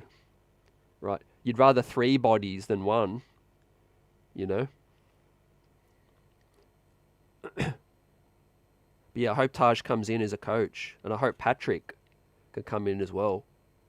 We'll see what happens with Kenny Payne. You know, didn't work out in Louisville. Kenny Payne, does he come back and be the great assistant coach and mentor for Julius as well? Big season for Julius Randle, right?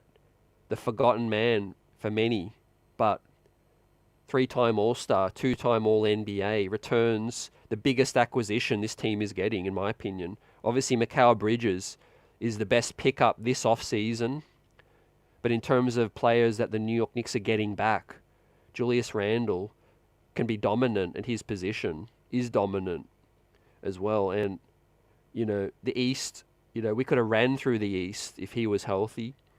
You know, he kills Siakam usually, so he would have bullied Siakam against Boston. Julius Randle would have had his way as well, I think, against Tatum, who's not known as a rugged defender.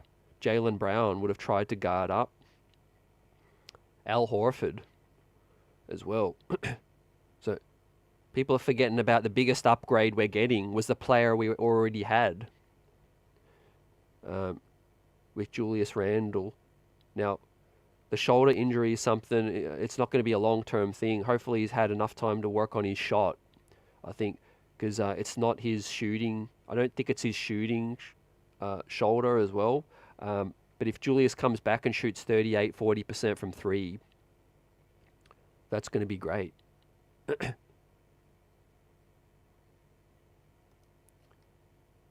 Yeah, Susan, I think Hartenstein's not as good as the money. 100% agree. He's great. He's nice.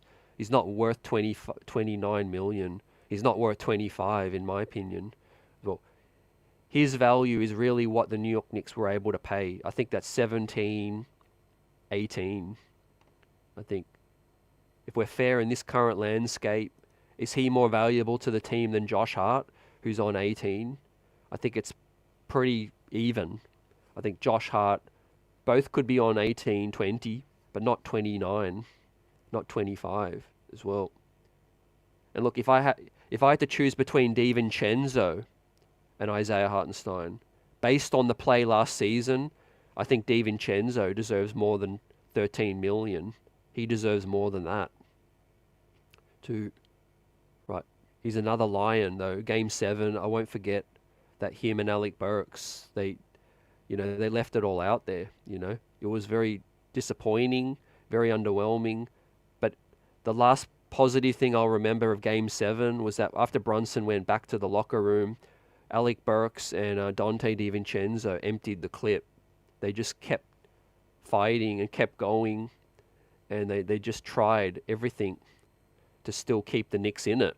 And the Knicks were still within like 12, 13 points. It's just the fact that, you know, Indiana just wouldn't go away. You know, they just had too many bodies. They just kept coming and coming. And we'll see what plays out. But yeah, I would like to keep Alec Burks if he can stick. But realistically, there's no minutes. And I think we send him somewhere that he wants to go, where he can get a good bag and get some minutes. And I would love to do a sign and trade for Alec Burks, right? Precious is the one we need to keep more than Alec Burks. So if we are a chance to still keep Precious, but we need to avoid the hard cap, then I would give up Alec Burks, right? Even if we send him across the river, you know. But I mean, look, respect to Alec Burks. He deserved more minutes. I know it was rocky when he came in, but obviously Tibbs should have trusted him a little bit sooner. We needed more bodies to. Yep. If you guys had to vote, Nick Richards or Walker Kessler, which one are you going with? Right, the New York Knicks are in discussions with Utah and with Charlotte as well. I see a pathway to the Charlotte deal more than Utah for obvious reasons. I think Kessler's probably worth more on the trade market, and also Danny Ainge is tough to negotiate with as well. He will want Deuce McBride, but Nick Richards I think will be very, serviceable with the rim protection and rebounding. Johnny says Burke's definitely expendable. Hukpo makes Sims expendable as well. I think we need to keep all the guys, but yep. Ron says congrats on iHeart getting the bag, but OKC might want to turn on the stove because between him and Rudy, KD, and the Joker, iHeart is going to get cooked on a nightly basis. Thinking more, what you're saying, man, about, being on a new team, it ain't all the same thing. The New York Knicks made Isaiah Hartenstein fit really well because how hard everyone played. It was a roll-on effect. Going on a new team doesn't mean that you're going to do the same things as well. But like you said, congrats to him. He got his bag as well. It sucks.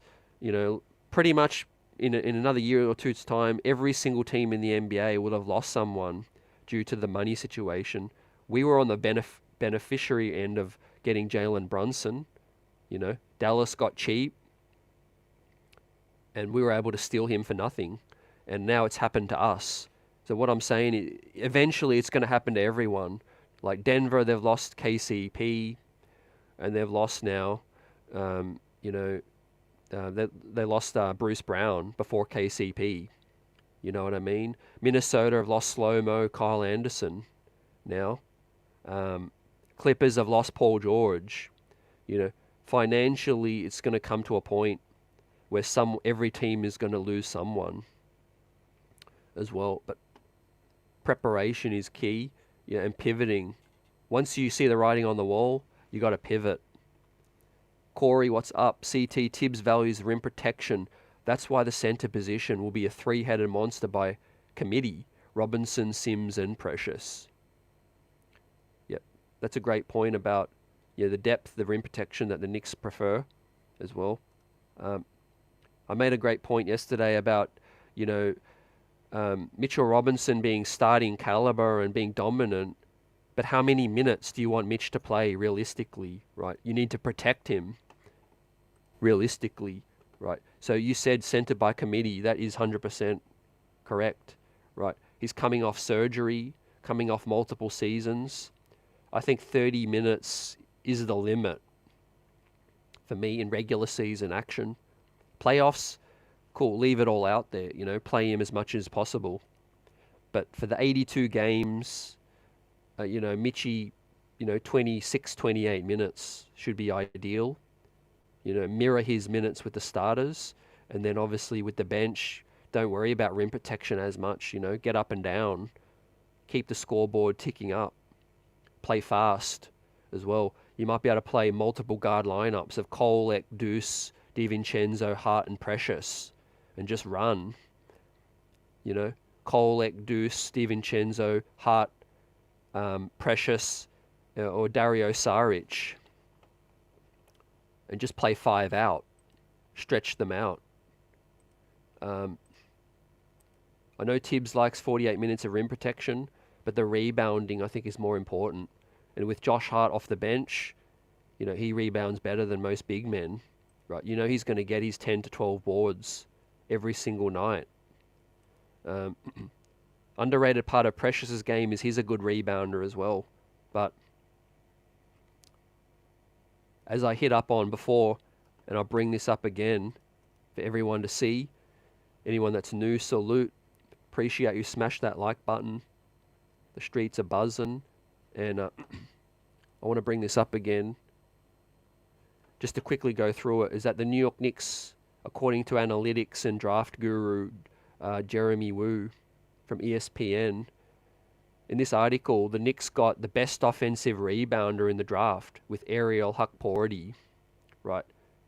Per 36 minutes, all of that. He's on par as Zach Edey, the 9th overall pick. Right. So everyone want to look at Ariel Hukporti like he's the 58th pick, but some of the things he can do are on the par or more advanced than some of these big men. Like, for instance, Khalil Ware, who was picked 15 from Miami. Khalil Ware has got an offensive game. He's got great potential, and he can stretch the floor out.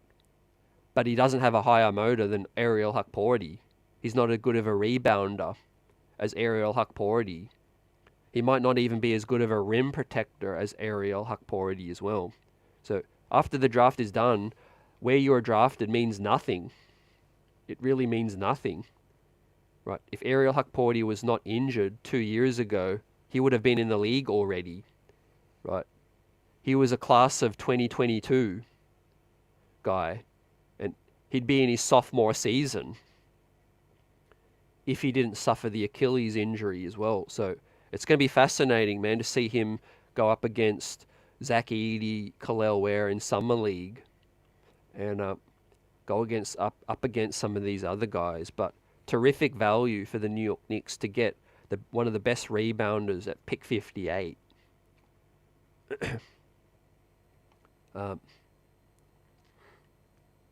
Johnny says Kessler, King Ribby, Kessler as well. Corey says Nick Richards. Irwin says no way we keep Deuce if we go for Kessler. Yep, that seems to be the case because of Danny Ainge too. Johnny says maybe Knicks work on a 3-team deal to keep Deuce. I think we can keep Deuce. We can find a way. It might not be to get Kessler, but if we could find a way to keep Precious and get Nick Richards, I think that'd be solid.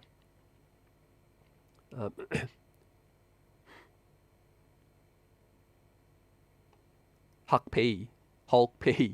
I've watched him play. He's solid, says Al Tango on D. He's way better offensively than Sims, Mitch, or Precious. Dude, I've seen his production in a professional league, and it's solid. We need to see how it translates to the NBA, but I'm confident.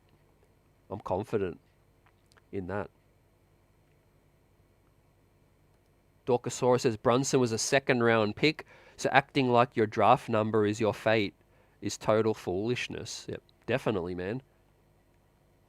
There's one thing that the NBA doesn't put a cap on is scouting and coaching and sports science as well. And the New York Knicks are spending on that, on the margins to improve their scouting, injuries, all of that. Casey Smith, we stole him from Dallas after 20 years of service with Dallas. We steal him. He's apparently a Luka Doncic favorite as well. So we're making moves on the margins that nobody's talking about. But also, you know, I know some of these Knicks scouts by name as well. They travel the world. They look at Ariel Hukporti in January. They know what he's capable of doing, and they use the draft pick to get him. So a lot of these things are in motion, months and maybe years ahead. Well, Ariel Hukporti, like I said, was supposed to be drafted in 2022, and the New York Knicks would have scouted him back then. So 2 years on, while Knicks fans have never heard of this guy, the Knicks have already known this guy for over 4 or 5 seasons now as well. People acting like the organization is just doing things on the fly, right? They're working in the offices 9 to 5, overtime, trying to, you know, find the next thing. This may never happen again, but Giannis, you know, was found in the Greek League, Division 3. Nikola Jokic, the Joker, was found, you know, 2nd round. couple times in a generation, it will happen. You know, the next dude will emerge from the second round as well to make people look stupid.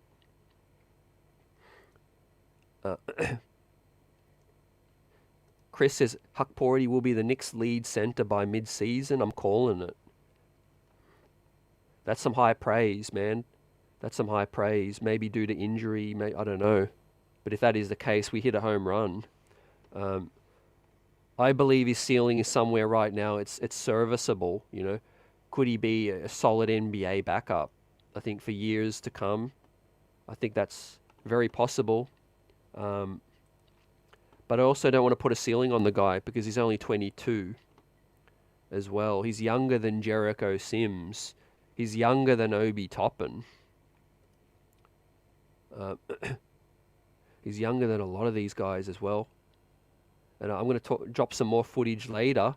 But here's a sneak peek at Ariel Hukporti in a scrimmage last June. This was last June or July, right before the World Cup. Right before the FIBA World Cup. He was scrimmaging with some NBA pros. Yep. There's some more footage. But here he is in the dribble handoff, pick and roll, and a lob threat. With that one as well. But yeah, the Knicks are looking to make their trade, and they're looking to bring in some extra help with Nick Richards and Walker Kessler. Two names that look really good, sound good to me, but I just don't want to part with Deuce. Leon Rose did exactly what I wanted him to do, says Tariq. The Knicks worked it out like I wanted to. I didn't want Cat, Spider, PG. I wanted to keep Randall and Mitch. I said trade Cam Reddish, Cam Rubbish, and JB was my guy. I really feel like the Knicks front office, the experience they give, helps each other out because there's a lot of experience in that room. Tibbs was president of a team in Minnesota. Gerson Rosas, his successor in Minnesota, is now with the Knicks as well. And then you've got Worldwide Wes. You've got Walt Perrin, scout, guru, assistant GM. And then you've got Leon Rose as well. All of those brains put together are better than one. As much as you think you're the smartest man in the room, what's better than that? Having 5 smart people in the room all together, you know? If you trust one person to make every single decision, you're limiting your thought process to one vision. But if you got multiple dudes with 30, 40 plus years of experience together, and you can also multiply that by making phone calls, interviewing people, scouring the league, you're going to get good decision makers, I think, as well. What I think is, I think Leon Rose hasn't allowed one person's ego to cloud his decisions, also to influence his decisions too heavily. I mean, look at what Detroit are doing. Look at Orlando. I know they're getting a lot of praise on Orlando now, but they were bad for so long, and draft pick upon draft pick, and it never worked out, just throwing things against the wall, hoping that it can stick. Now, can the Knicks make another move? This is their draft capital coming up, right? We still have a potential, protected 2 picks that we can trade from Detroit and Washington. But obviously we can't trade our own draft pick, right? Because between each of the years, they now go to Brooklyn with the Stepien rule, is that you must keep a draft pick in every other year as well of your own. But what we do is we have 2028, we still have our draft pick. It's just a pick swap with Brooklyn. But we've sent out 25, 27, 29, and 31 will be going to Brooklyn, right? So people are looking at 29 and 31. Will the Knicks be bad in those years to help Brooklyn out? Now, if we do the math, Jalen Brunson is, 28 this season, right? So 29, 30, 31, 40, 32, 33. So Brunson will be about 32, 33 in 2029. And assuming, based on what we've seen with Steph Curry, he should be playing at still a very high level by 2029. So, I don't see the Brooklyn Nets getting a lottery pick, right? A 33-year-old Jalen Brunson should still be playing at a high enough level. Obviously, hopefully we've come along and, Mikal Bridges still very young. Hopefully Pacome Daddier is the next big thing by then. But then 30-31, Brunson will be 35, right? But again, look at LeBron, look at Steph Curry. Brunson's game ain't based on athleticism. Jalen Brunson's game is based on fundamentals, shooting, being savvy as well, and just being a floor general as well. And we'll also look at CP3. He's 40 years of age and still getting contracts. So I do think JB will be playing at a high enough level for Brooklyn to not get a lottery pick as well. Even if we are a fringe playoff play-in team, I don't see them really getting an excellent top 5 pick or a franchise-changing top 10 pick. So again, solid move. I think an all-in move for Leon, but we still have some wiggle room, to play with. But it does open the window up, guys, for us to win a championship in the next 3 seasons, right? Specifically looking at Boston, I think Drew Holiday will regress. He's the elder statesman.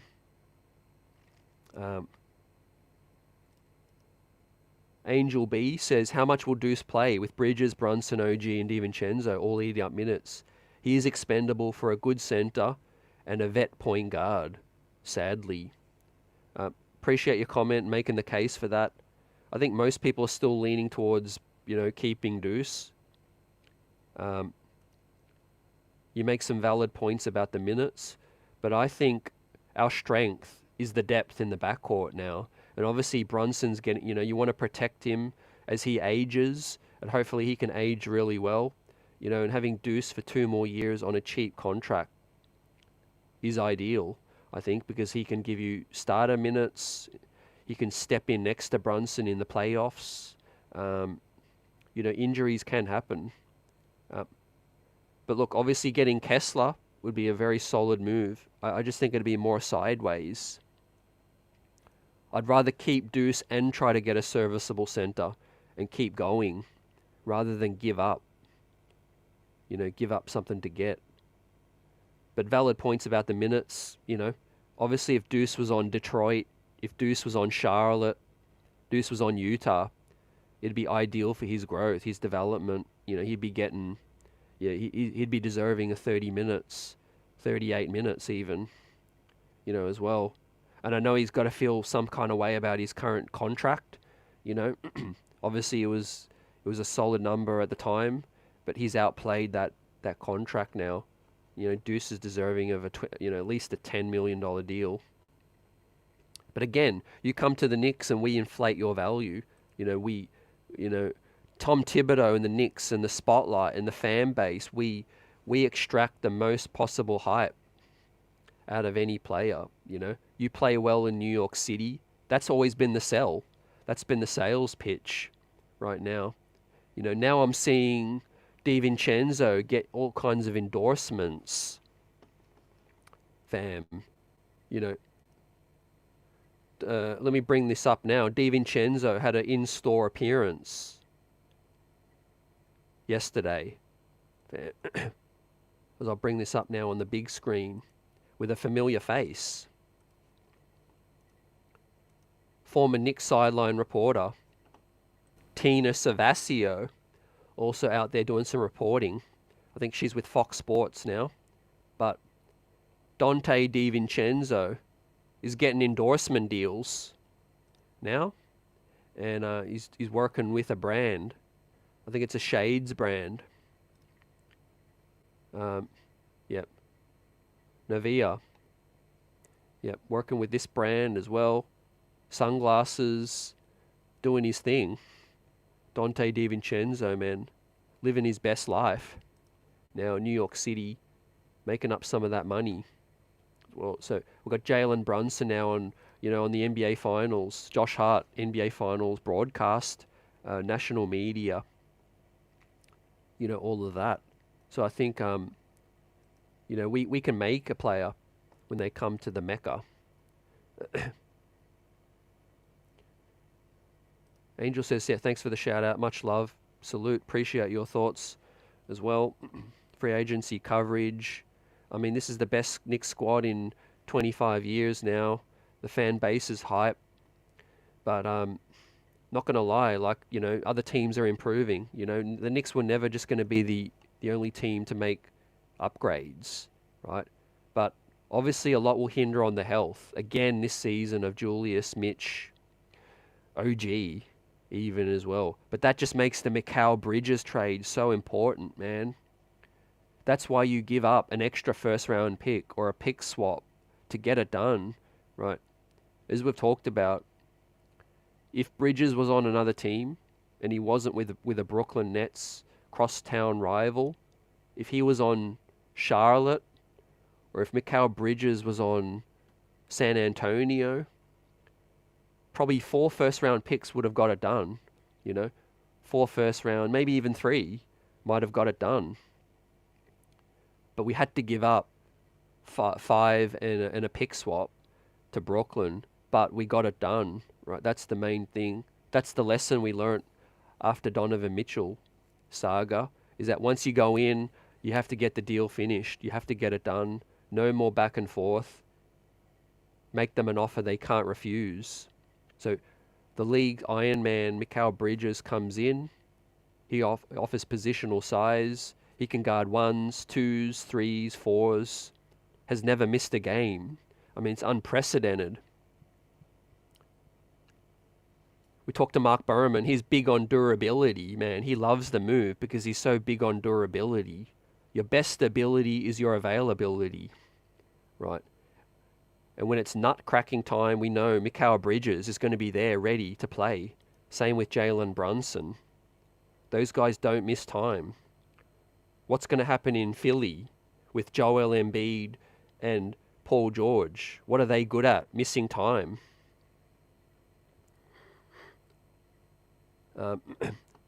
Nikola Vucevic is on the block right now. He's good at missing time.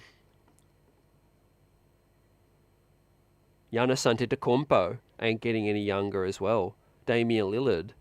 I think the Bucks, their time is finished. Really. Jimmy Butler misses time now as well. So it's a league concern. 82 games, I know they want their broadcasting money, but it's hurting the players right now. This might be an unpopular opinion, but for the sake of the quality and the health of the product, I'm a proponent of a 62-game season and just get the playoffs started, even if you want to extend the playoffs a little bit more. But just get the regular season out the way. Reduce the back-to-backs and, increase the gap between each game. Space the regular season out. Would you guys be cool with a reduction from 82 games to maybe 70, 68? Right. Now that we're so close to a championship, I don't care about the regular season so much. I want to get to the postseason healthy. Yeah, Johnny says Dante looked good with Tina. Yeah, appreciate him getting his bag, his money, Obviously, Brunson and Hart have got the podcast. Roommates popping. They had Mitchie on the other day. They've had everyone. Well, these guys are taking control of their careers as well in New York City. And look, Dante DiVincenzo and Deuce, right? Their contracts are limited right now. But what is going to, have them as a legend is if they win in New York City, man. They will be legends. Can you imagine the next championship team on the New York Knicks? They're never going to have to pay for a drink or a meal. Ever. Also, everyone loves a winner. You know, there'll be new commercials, there'll be new deals. Dolan will take care of them as well, right? If Stephon Marbury and Carmelo Anthony are always, you know, welcome back to the Mecca, the next championship team like Clyde, you know, Earl the Pearl, and the rest of the guys as well, Dick Barnett and Bernard King even as well, right? Dolan will take care of them for the next championship team, right? If the Knicks win the next championship team, will Isaiah Hartenstein be welcome back? Will he be celebrated as a New York Knicks player? No, he won't. Unfortunately or fortunately, he won't. It'll be the team that's on the winning team that will get celebrated as well, right? He's getting a few extra millions now, but also the sacrifice that some of these guys have made will pay off. You know, it will pay off at some point.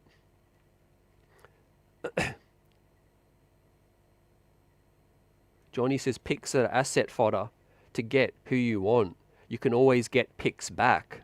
Exactly, like what we did on draft night. That doesn't mean you need to overpay, but yeah, you can always find cap space available. You can always get some picks back. Look at Brooklyn. Their financial future was toast. But now in a couple moves, they got it all back as well with Houston. Bob, what's up? Glad you could join us. Glad the Knicks couldn't forward Hartenstein now. We're not locked into a center position that can hold our cap hostage. Now we can go younger and bigger, and no one on this team is 30 yet. Yep. Leon Rose knows, and I think, yeah, we're looking at younger bodies now. We had our clear number, and truth is, none of us will know, but if the Knicks had cap space available, who knows if we would have been comfortable going to 25 million, let alone 29. No one's ever mentioned that yet. People only saying that the Knicks couldn't offer Hartenstein that money. Nobody's saying if we would have as well. Right.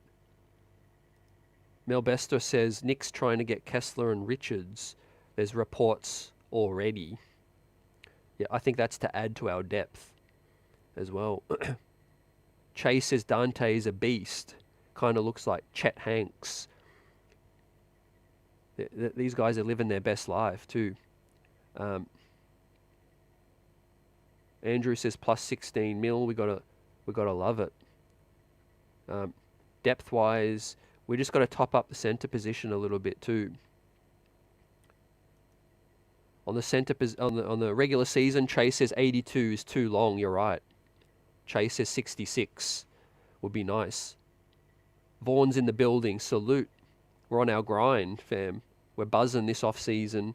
We're feeling great about this season, right? Heading into the East. Right now, we've got depth. We don't have to play guys 40 minutes. We've got more defense, more scoring as well. A full season of OG. I know Mikal Bridges is the new toy and the off-season splash. But we only had OG for a cup of coffee. Now OG is here for the full season, right? Can guard 4 positions. OG took a slight haircut, right? Not going to give him too much praise because it was a very, very, very handsome deal. But he did take slightly less than the max, despite whether you think it was an overpay.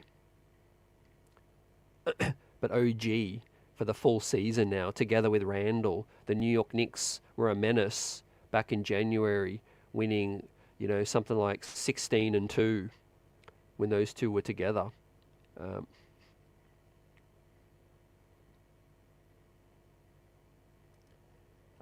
El Tango says, I'm telling CT, I got a feeling we got Unc Leon is working on getting us Isaiah Jackson, who's CAA mob, or Wendell Carter as well. And I like Kessler, says Sandman, what up? As I said before earlier today, if we go off past history, Knicks are comfortable making their moves by trade. You're right, you know? We can target who we like, and that's why we've been stocking up these picks as well. But I don't want us to part with Deuce. We've got to bring Precious back if we can, like Margaret says.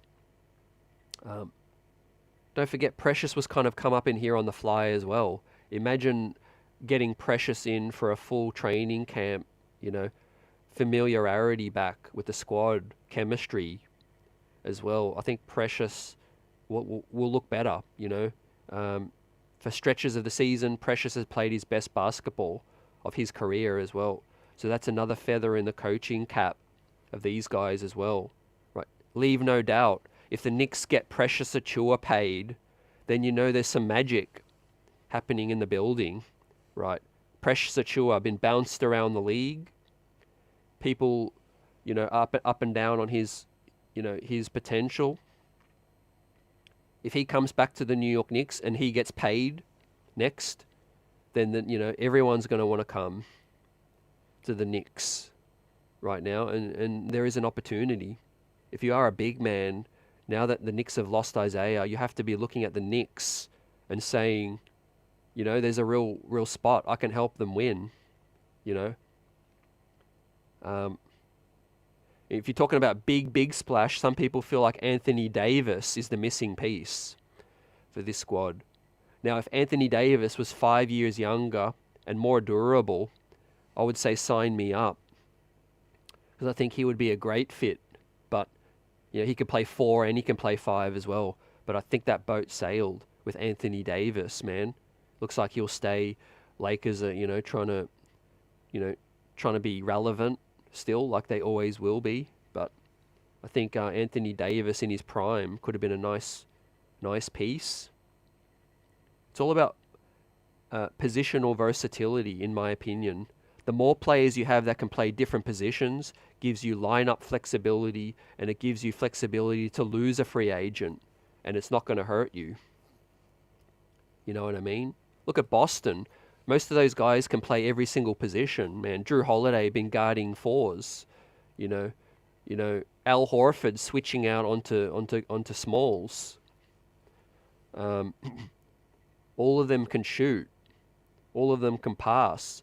All of them can rebound. Deuce can guard, you know, 1s, 2s, 3s. DiVincenzo can check a few positions as well.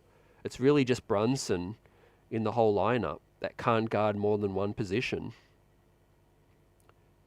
So Leon's done well to modernize this team with the 2 wings. Obviously the draft picks as well. You know, some knock on the Kolek selection is that he is 6'1", 6'3" wingspan. But like Brunson, that's the point guard, and that's the exception.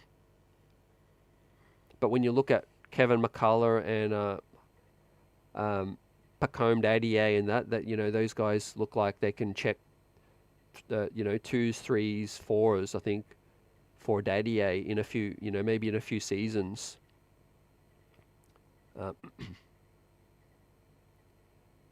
Yeah, Chase says business before sport. It is a job for these guys as well. They do sacrifice. I know it's a job that we would all take happily. We'd pass up to be an NBA pro, but there is sacrifice. Let's not pretend like, you know, it's easy to travel city upon city, waking up at, you know, staying up at 4 a.m., you know, leaving your partner behind, all of that stuff, you know. It is a sacrifice too. And the state income tax is insane. Federal and state income tax is insane. Whenever I see a NBA player's salary, basically the deal that is reported, you know, not being a tax expert, but I basically half the number. You know what I mean? So let's use Deuce McBride as an example. He's earning, I think, $3 million per season, right? $3 million per season in New York City. After agent fee, federal and state income tax, he's probably down to like 1.5, you know, 1.8. I know, depending on whether his family is his agent. Some players are their own agent. You know, they don't want to give up that 3 to 4% agent fee. You know, so the money's still insane, but it's not as crazy as some people think. That's why a lot of players go broke when they're done playing. The checks stop coming in. You see, the players only get paid monthly, right? They don't get the whole money in a lump sum. So if you have bad spending, it's easy to it's easy to see the money, go to waste. So yeah, that's why these guys get the bag.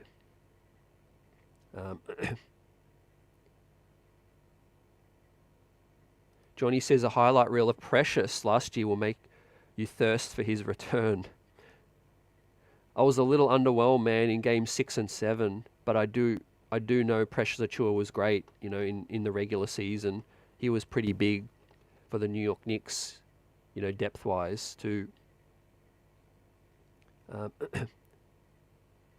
Margaret says, I think Precious is waiting on the Knicks. He wants to come back. I think that's a good shout. I think he will, want to continue what was left. Now that Isaiah's gone, maybe a bigger role for him could be, really, really enticing to NYC Ball 08, salute. It'd be great if we could get both. I would like us to keep Precious and get Nick Richards or Kessler, because that would give us depth at the 4 and 5 spots as well, and we call it a day. I think that would be a great off-season as well. I mean, if Leon Rose was to get Kyle Lowry at the end of the day for a veteran's minimum to throw in there for more depth, more experience, that would be a nice single, a nice double.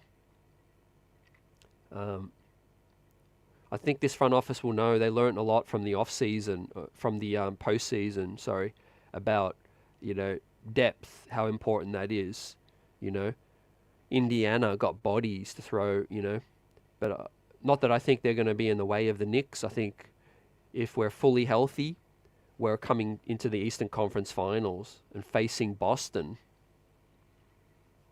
But if we can get both, yeah, absolutely excellent, man. Home run, off-season for the Knicks. I expect Deuce McBride to improve as well.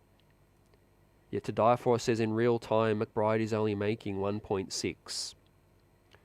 Again, it's very, very good money, but it just depends on what your spending habits are like. People only focus on what a player or a person makes. But if your spending is bad, it don't make a difference if you're making 100,000 and you can spend, you can save. Unfortunately, there is some bad stories. These players do get fleeced by, accountants, taxation issues and all of that stuff. The IRS, they can get into some trouble if they don't watch over their money. Some people just leave it to a confidant, or someone else to take care of their money. But fortunately, the NBA does provide a lot of education for the players heading in, education on everything, but financial education is big, as well. But yeah, I just always looked at it like that. Whatever salary a player is getting, after taxes and all of that, they do get taxed heavily. So like Slow-Mo Anderson is going to get 27 million before tax. After that, I mean, it's probably close to half. It just depends. That's why a lot of players look at Dallas. Dallas is always free agent destination. Orlando sometimes. Miami definitely. Houston to a degree as well. San Antonio. And just cities with less state taxes as well. But yeah, the good thing is the cap is going up. These guys are going to continue to make money. But let me refresh now, see if we've got any of the latest New York Knicks moves. We've got Ariel put out another thread on Ariel. Let's go through that too. Ariel Hukporti, nice thread put out by A. Pacheco. The Clippers have interest in Miles Bridges. So that's going to win some headlines. With the Clippers now in for Miles Bridges. That's interesting. Right. Now, I won't be talking so much about Rokas Jokubaitis at this point. I know I did bring some content last week. And for him, he's playing right now. He's playing now officially today in the Olympic qualification against Mexico with Lithuania. But after hearing what's happening and then Tyler Colette coming in and the Knicks being strapped for money, I think it's all but, a no-brainer that, Rokas won't be coming. I think it's pretty much Rokas will be maybe a part of a trade, a draft and stash trade as well. Tyler Colette's in the building under cost control. Unfortunately, I'm rooting for Rokas, and I think he could help this squad, but I don't think it's much of a need right now. What are your thoughts on that, fam, on Rokas? Yeah, we're just in a tough situation now.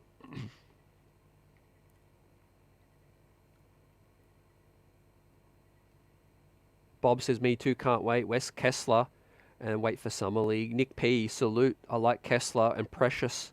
Hope these moves are done ASAP. Hope it's done today. Yep.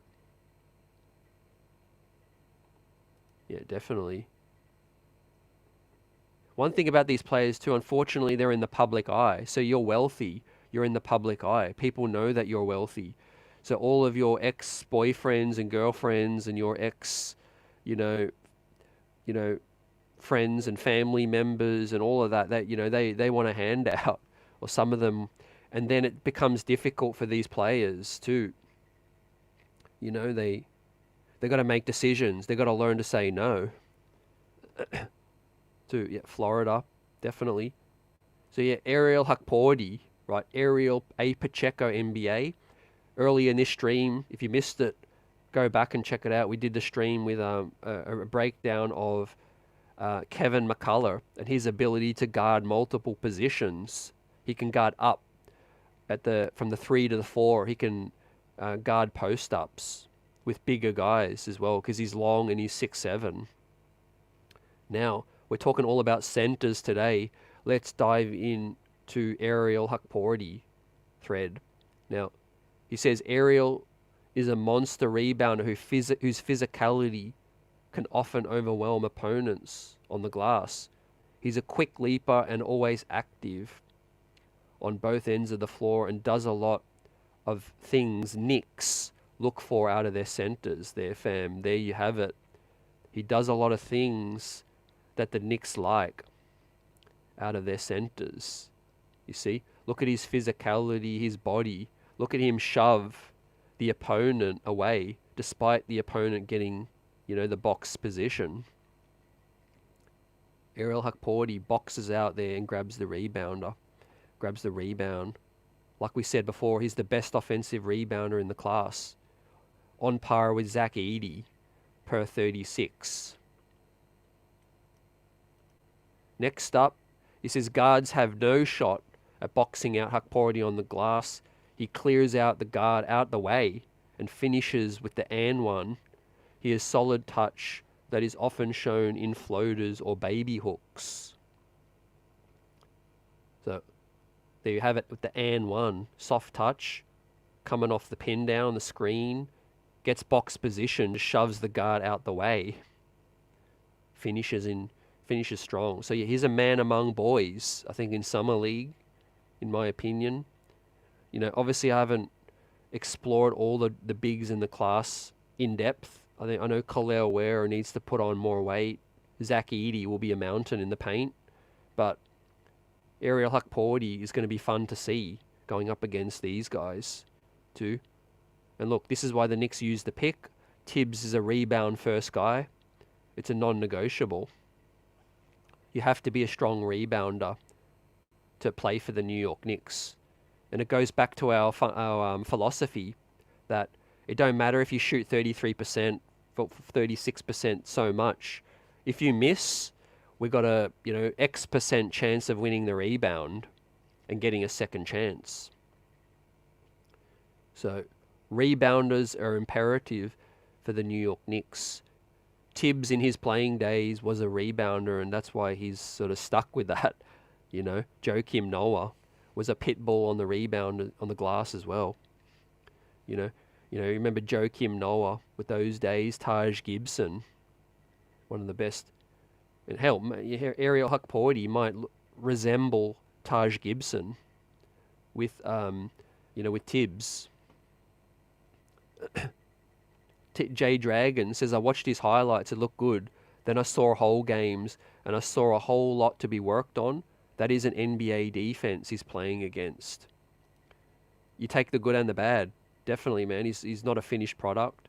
Is he? I think he's serviceable and he's a little bit more ready to play now than Sims. But yeah, there's things he's got to work on. D Grant, why would you want Precious back in a Knicks uni? He is limited. There's no offensive game. We need a big with some coming off the bench. I think Precious is good at what he's good at, which is, you know, switching. He's a mobile big. He offers some things that are valuable. He's not the top of my list. Like, one of the main reasons I want Precious back is because, you know, it's feasible. You know, it fits. Right now, money is tight as well. But if we can sign and trade Precious into the Brooklyn deal and get, you know, get flexibility out of it, whether it's Dayron Sharp, you know, Nick Richards, or Walker Kessler as well, I would be leaning towards that as well. But yeah, I think Precious does have his limitations as well.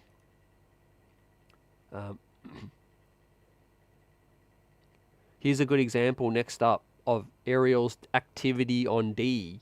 He pressures the big, contains the guard in drop, and then he gets a great contest at the rim, forcing the miss. He's a great rim protector due to his size and quick leaping ability. So there he comes off the pick, stays in front, good drop coverage, and contests really, really well. Now, all these things Tibbs will really be looking at and saying, man, if you can do this already and you're not even in the NBA yet, then I can work with that. You know, don't forget Tibbs, the coaching staff, they will double down and believe in their ability to improve you, right? They don't look at a draft pick and say, all right, this is what you are. They'll be looking at Ariel Hukporti, Daddy A, and all of that, like, we can make you better. You know, this is what you're good at, this is what you can be elite at, and this is what we can make you better at as well. 22 years old, no one's a finished product yet. Don't forget how raw Jericho Sims looked when he first stepped on the floor as well. I know it's still not where we want it to be, but you can't deny that Jericho Sims has looked better than when he first came into the league. Now, might be another year or two, but Ariel Hukporti might become a legit NBA rotation big for the future as well, if they can, you know, unlock what he's good at. So he's got a high motor, and that shows in this clip. Doesn't give up on the contest as well. Contests in the inbound, drops back. Yep, stops penetration, comes off the pick, and contests as well. I know the NBL's not NBA, but it is a top 3 league in the world, and it's physical. You know, it does bring physicality. You know, you can foul in this league, like FIBA. Next up, his positioning is solid in drop. He buys time for the teammates to fight through the dribble handoff. And once he realizes his teammate is beat, he steps up, contests the floater without giving up the drop to the big. So this one, yep, he's dropped back quite a bit. Obviously, it's a non-shooter. And then he drops back enough and then is able to contest and corral the rebound as well. For context, he's playing against the team that won the championship. So this team in yellow or gold, green and gold, that's the team that won the championship. This is the finals. So this ain't no meaningless game. This is an actual finals game. And the team in blue, Ariel, is up against the team that won the finals.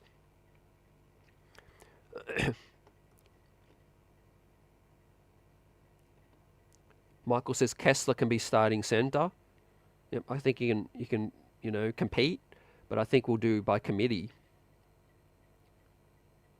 Building Block says he should look better. Sims is like 26.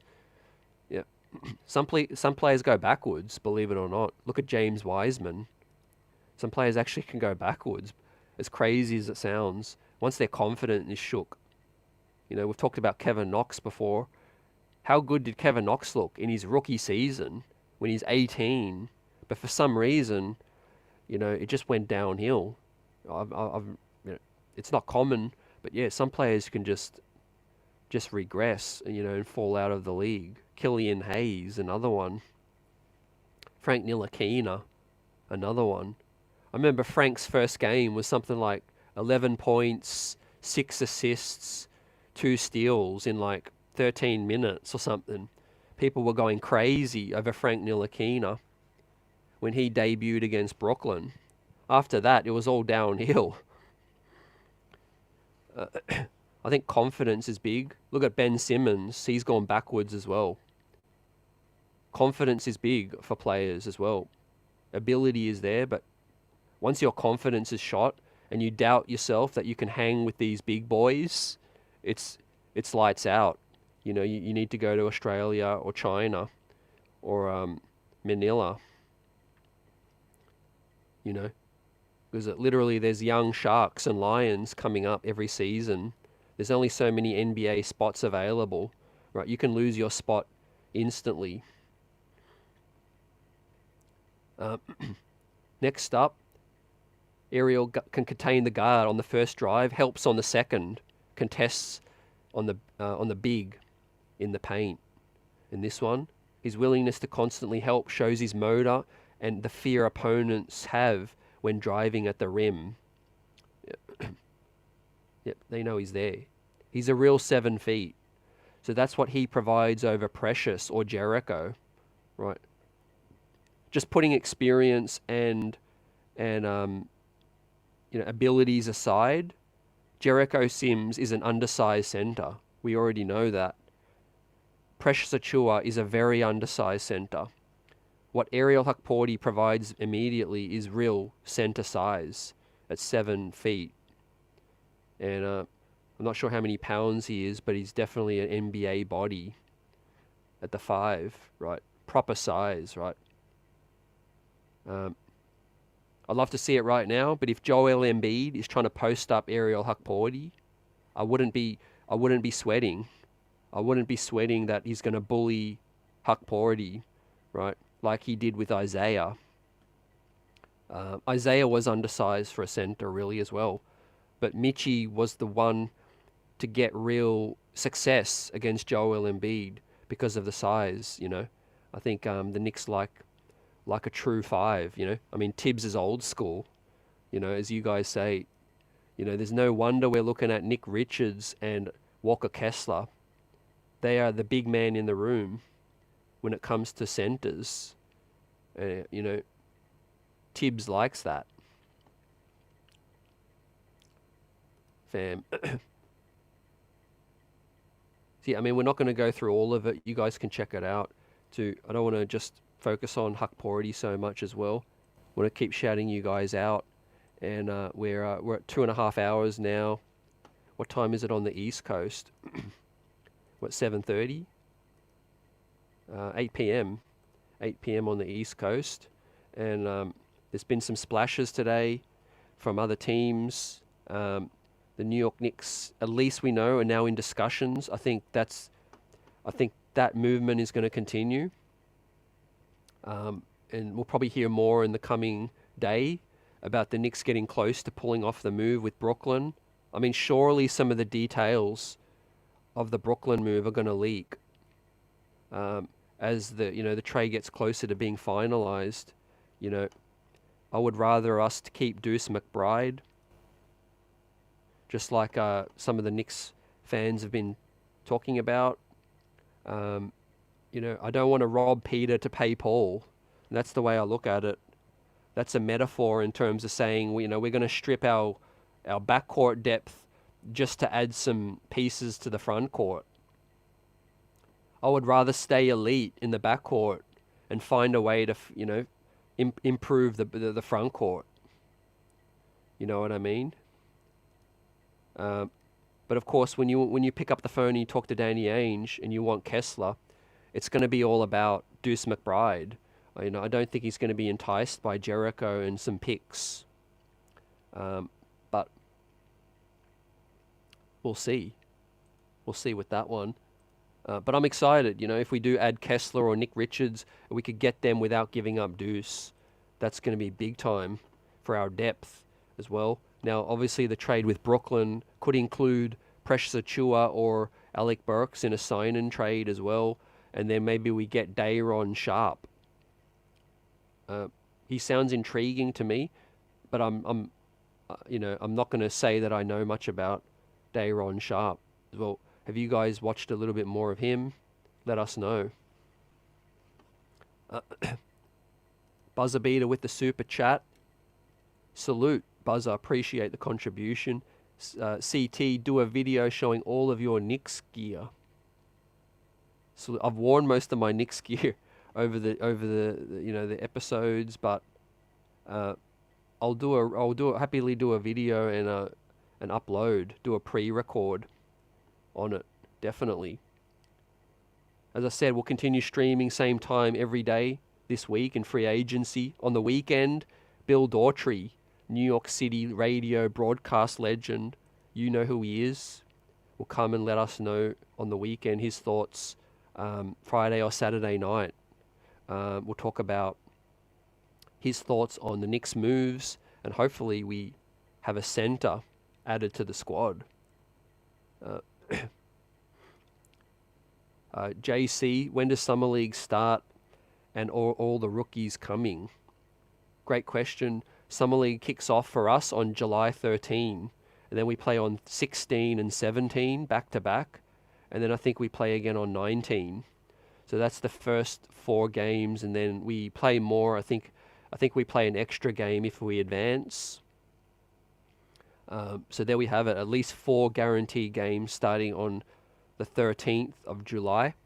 Now, the list hasn't been announced yet, but most people assume that Kolek, McCullar, and Dadier, and Ariel Hukporti, and Jacob Toppin will be on the list, assuming they're healthy. They'll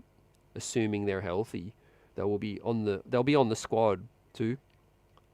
Let's see if we can add a couple of other bigs and see what they can do. The Knicks might use Summer League, to see who's out there. The G League guy might get some burn as well. Bodega's in the building. Salute. Filippo, what's up? After 40 years of Knicks fandom, I can say for the first time, we're doing one step at a time. Don't go crazy over iHeart and make mistakes, please. Definitely, Leon Rose is patient. He's calculated. Sims is one of the few centers who knows how to screen proper, which is vital for our shooters. That's a good point.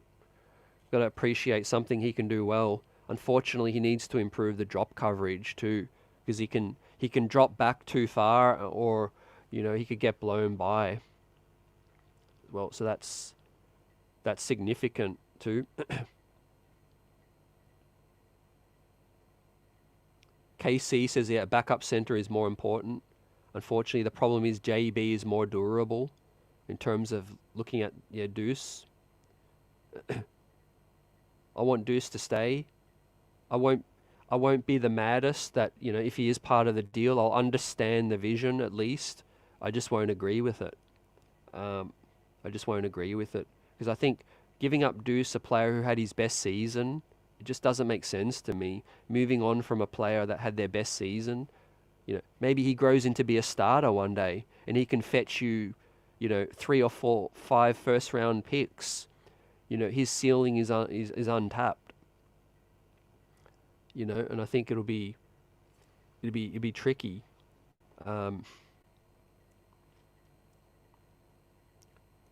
We haven't got those polos yet. Apologies, Buzzer Beater, but I'm updating the merch as we speak, ready for a brand new season, and look out for more on that too, with some new Streets of Buzzing merch. Salute. The truth is, though, we love Sims and what these guys can do, but our expectations are up, right? We're not a playoff team anymore. We're not top, second round, top 4 kind of team. We're going for the chip.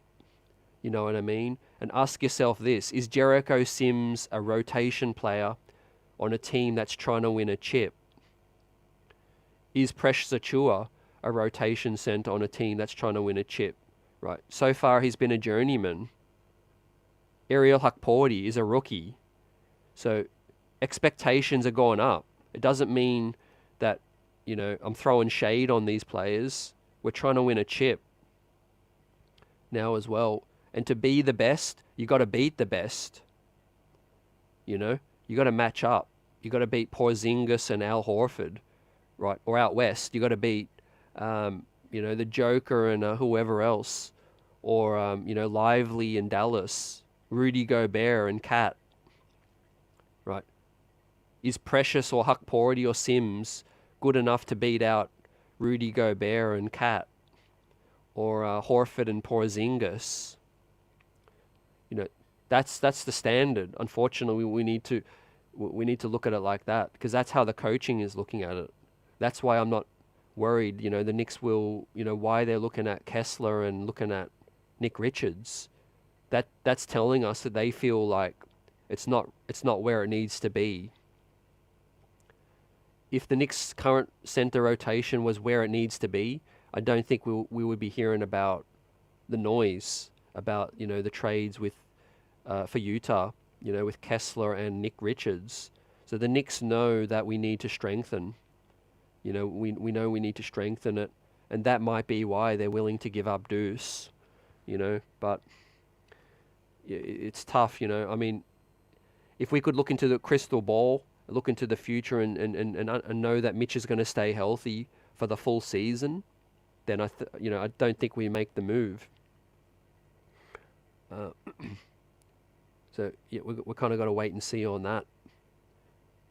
But some encouraging words from Ian Begley is that the Knicks virtually had no interest in including Deuce for the Brooklyn trade. But that doesn't mean that they might not do it for the Kessler trade as well. But yeah, Summer League is going to be exciting. It's going to be popping. And let's go. Let's go, New York Knicks Nation, fam. Glad you could join me on this stream on Tuesday night, day 3 of free agency. After losing Isaiah Hartenstein, right? We're on to plan B right now. Thankfully, we drafted a center, and I'm high on his potential. Hopefully, we can see what else we add with Precious or with this trade. And we're looking great. We're in a good position. Let's get it again tomorrow. Again, if the Knicks make a move before midnight, I'm going to come back for an encore, because we have to break it down, of course. But if not, same time tomorrow for everyone, and we'll catch up on the latest, see if the Knicks are any closer or they've made the move. But where there's smoke, there's fire, with the Knicks catching up. And trying to fill the roster spots now in the absence of Isaiah Hartenstein too. Hey, one silver lining, I've never heard anyone say this yet, but at least Isaiah went out west. Could you imagine if Isaiah fled to go to an Eastern Conference team? Right. Then there'd be some real buzz about that, right? But Oklahoma, we ain't going to see him much, thankfully, too. But let's see. We'll get Brunson's extension any day. It's eligible any time now, buzzer. We'll probably get it later in the summer, maybe Summer League as well. I don't think they want to rush that.